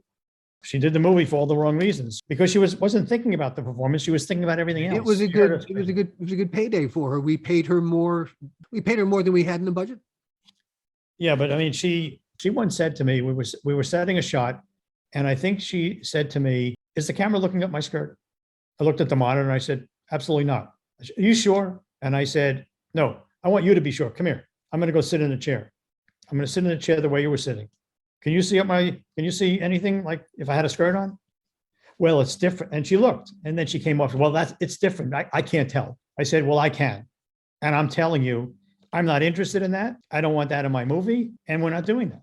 And then she was okay for that moment for me to get the shot. But that's what we were dealing with. Having been exploited, having suddenly realized, when you realize that you've been exploited, that's got to be horrific.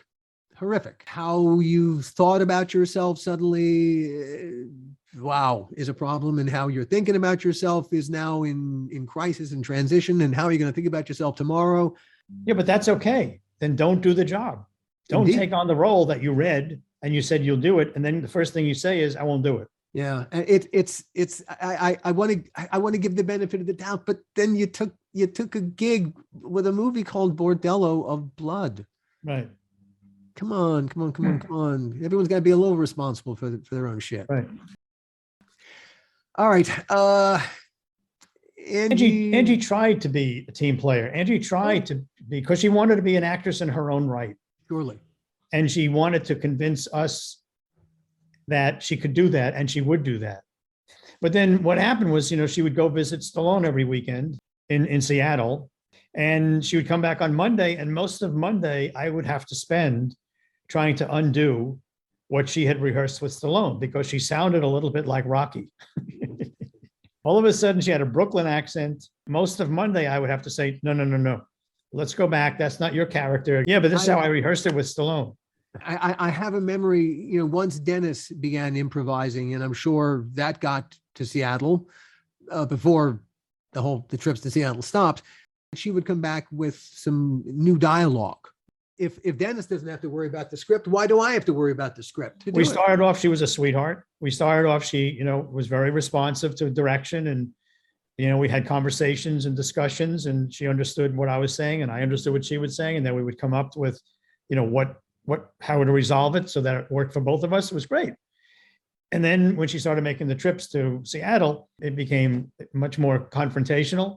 And I'll never forget, there was one, you may remember this as well. We were, the trailer, I forgot where the trailers were, But her trailer was like on the other side of a little park where our trailer was. And I was outside my trailer, and I could see she was outside her trailer and she was on the phone. And it was very animated phone conversation. And then she hung up and went into her trailer. And then about 5 minutes later or less, my phone rang, and it was Joel. And Joel was giving me, a lot of shit about Angie. And I said, wait a second, you just were on the phone with her, weren't you? You just got off the phone with her, didn't you? And he said, no. I said, no, you're lying. You're full of shit. I just watched her, very animated, talking to somebody, and it had to be you. And, I knew it. She had called him to complain about me. And, I just listened to Joel, and I basically told him to go fuck himself. I said, I'm directing a movie. You're not here. You're my producer, supposedly absentee because Donner needs you so terribly much in Seattle. Okay. So I will do what I do. I'm the producer. I'm the director. I'm going to do what I do. And I think I hung up on Joel. And, we never really discussed it after that. But it was, I'll never forget that moment when I saw her animated, talking on the phone and knowing in my head, she called Joel. And I bet you she's complaining about me. And then sure as shooting, within 5 minutes, the phone rings. I see her hang up. She stomps into her trailer. Bang, Joel's on the phone to me. I wasn't going to allow that to happen. I just have had it. If he wanted to fire me, go fire me. It's okay. A little disappointing to hear, but in Angie's defense, she was in Stallone's thrall. She had no idea at the time that Stallone was betraying her. Yeah, no idea. If you look at the scene and you see all the levels of onion. Among the layers of onion, we became concerned that all of the fake blood we were using looked too thick in the dailies. It looked like pancake syrup. So I called Todd Masters. Help! I remember you calling me up. For one, I was sort of surprised that everything went to Canada. You know why that happened? Right.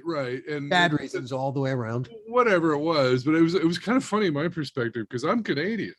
And I'm like, well, I could legally go, but it was just like, you guys are already there. And then all of a sudden you're calling up and you're going, hey, how do we make blood? I know you're Canadian, and I've known this recently, but I did not know you were Canadian when... I'm a really bad Canadian. I'm a terrible Canadian. You got to be more obvious, dude. I look like Smell of maple syrup or something. You asked me how to make blood. I'm just like, how to make blood? It's in the fucking title, and the blood's terrible. If that's the question you're asking, what else is going on? And so that's when we said, well, why don't I just come up and see for myself? Having Todd back really helped a lot. One of the scenes for which we really needed Todd's reliability was the torture chamber scene, and Todd got right to work on a terrific special effects gag that Gil wanted to do. I had said yes to Dennis every day. Every day he wanted to be shot out early. Yeah. We said yes to him every single day. Yeah. And then this was the day of the torture chamber set. Yeah. And he was going to enter.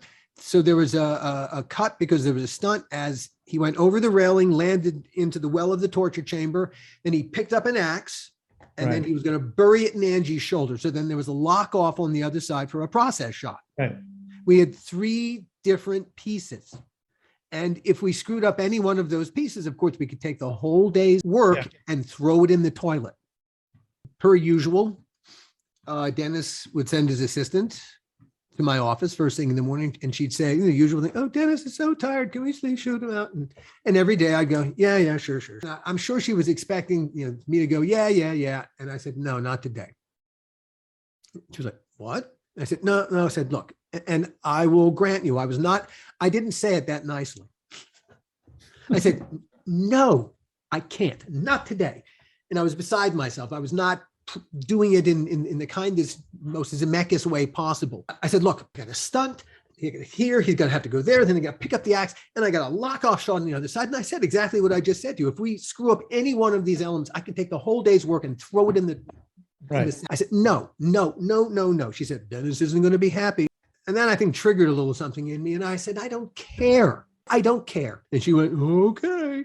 And she went out to the trailer and gave Dennis the bad news. Now, I had no idea that Joel was going to be visiting today. Not that it would have changed what I said, but Joel visited that day. And of course, the first place he went was to go see Dennis, to go see his star. His star. As soon as Joel walked into the trailer, the first thing that, he said, how you doing this? And Dennis said, I'm horrible because Catsy won't let me go. Whoa. Catsy won't let you go. What do you mean you won't let you go? Well, I'm tired. I'm doing my show and you got to shoot me out. And Joel said, what? You want to go and Catsy won't shoot you out? I'll take care of Cats. And then he walked down onto the set and he found me. In one of his big Joel voices, he said, Cats. And I was standing on the other side of the building, I think. I wonder where I was. You were working. You were setting up a scene. Right. You were doing what you're supposed to be doing. So now, of course, everyone who's not on the set working with you has now turned to watch me walk across the stage to my boss. Come here. Cats, come here. Okay, now I'm walking faster. And as I approach him, he said, I got to tell you something. Your people skills are shit. Oh my God, I've just experienced the most ironic moment of my entire life. Joel Silver has just told me that my people skills are shit. Yeah. To Joel's credit, really, and I will give Joel full credit at the end of this story. He saw that he had broken me down and now he needed to fix me. And he said, look, you're a star. You've got to do whatever your star wants. And he talked about Bruce Willis. Unfortunately, I'm so sad for what's happened to Bruce Willis and the aphasia. But he told a story about working with Bruce Willis on the Die Hard movies. Bruce Willis was a pain in the ass, but you got to do what your star wants. And he sees that that's not making me feel any better. And then he tells me another story, a Michael Jackson story. About Michael Jackson being on the set of a music video, and everyone in the crew is told, do not talk to Michael. If you talk to Michael, you get fired. Everyone agrees, cool. The assistant set deck has a broken arm. He's got a cast on his arm. And Michael walks up to the assistant and says, hey, what's wrong with your arm? And the set deck says, oh yeah, I broke it.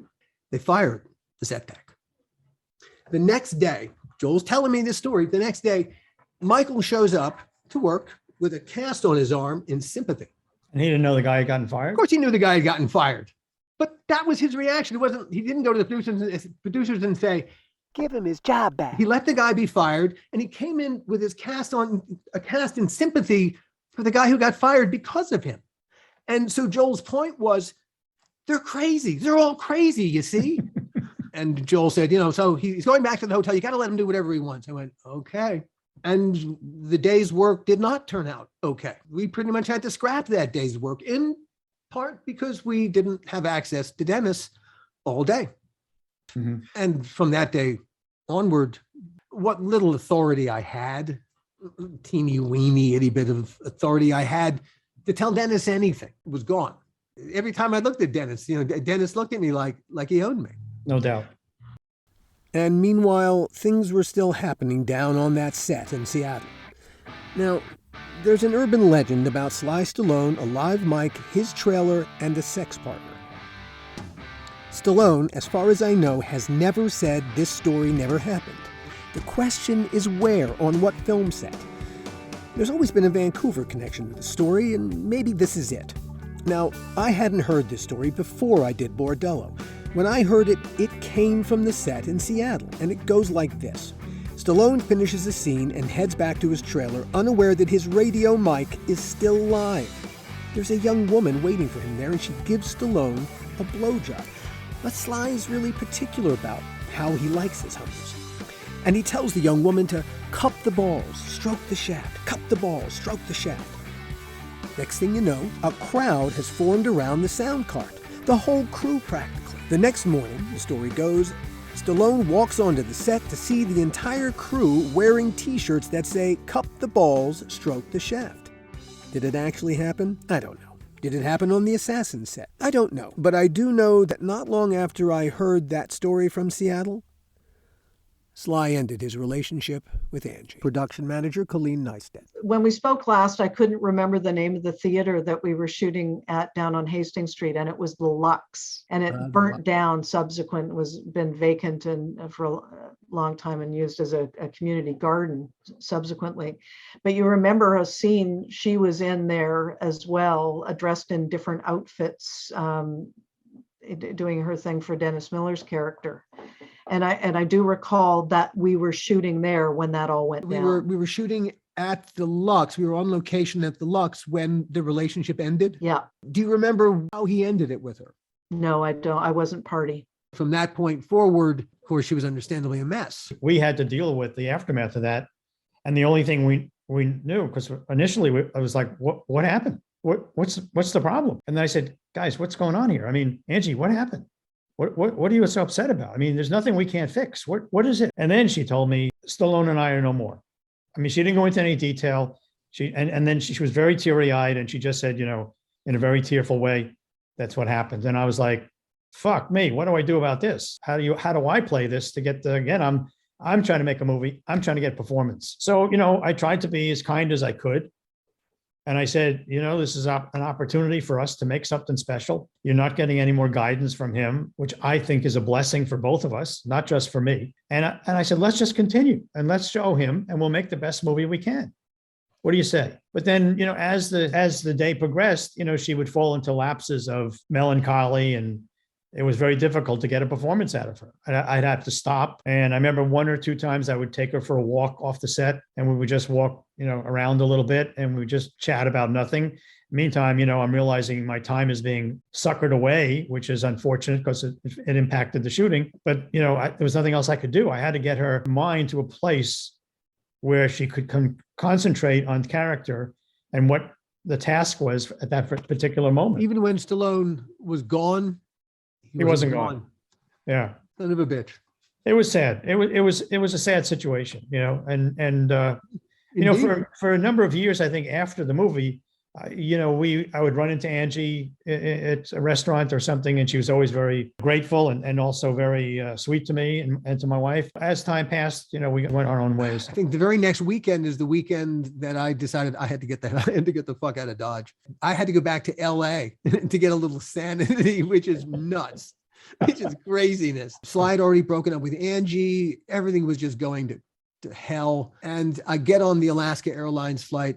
I'm the only passenger in first class, 3 rows of 2. So right. We were holding it for one last first class passenger. They'd given me my glass of whatever it was that I wanted to drink. Then the other first class passenger enters. It's Angie. Of course, I'm surprised, delighted, surprised. And I get up and say, hey, Angie. And I hug Angie. And, Angie is a beautiful woman. She's a supermodel. Yeah. And everyone on the plane is now tilting their head into the aisle to see who's the schlub the supermodel's kissing. And I got to tell you, it's so empowering.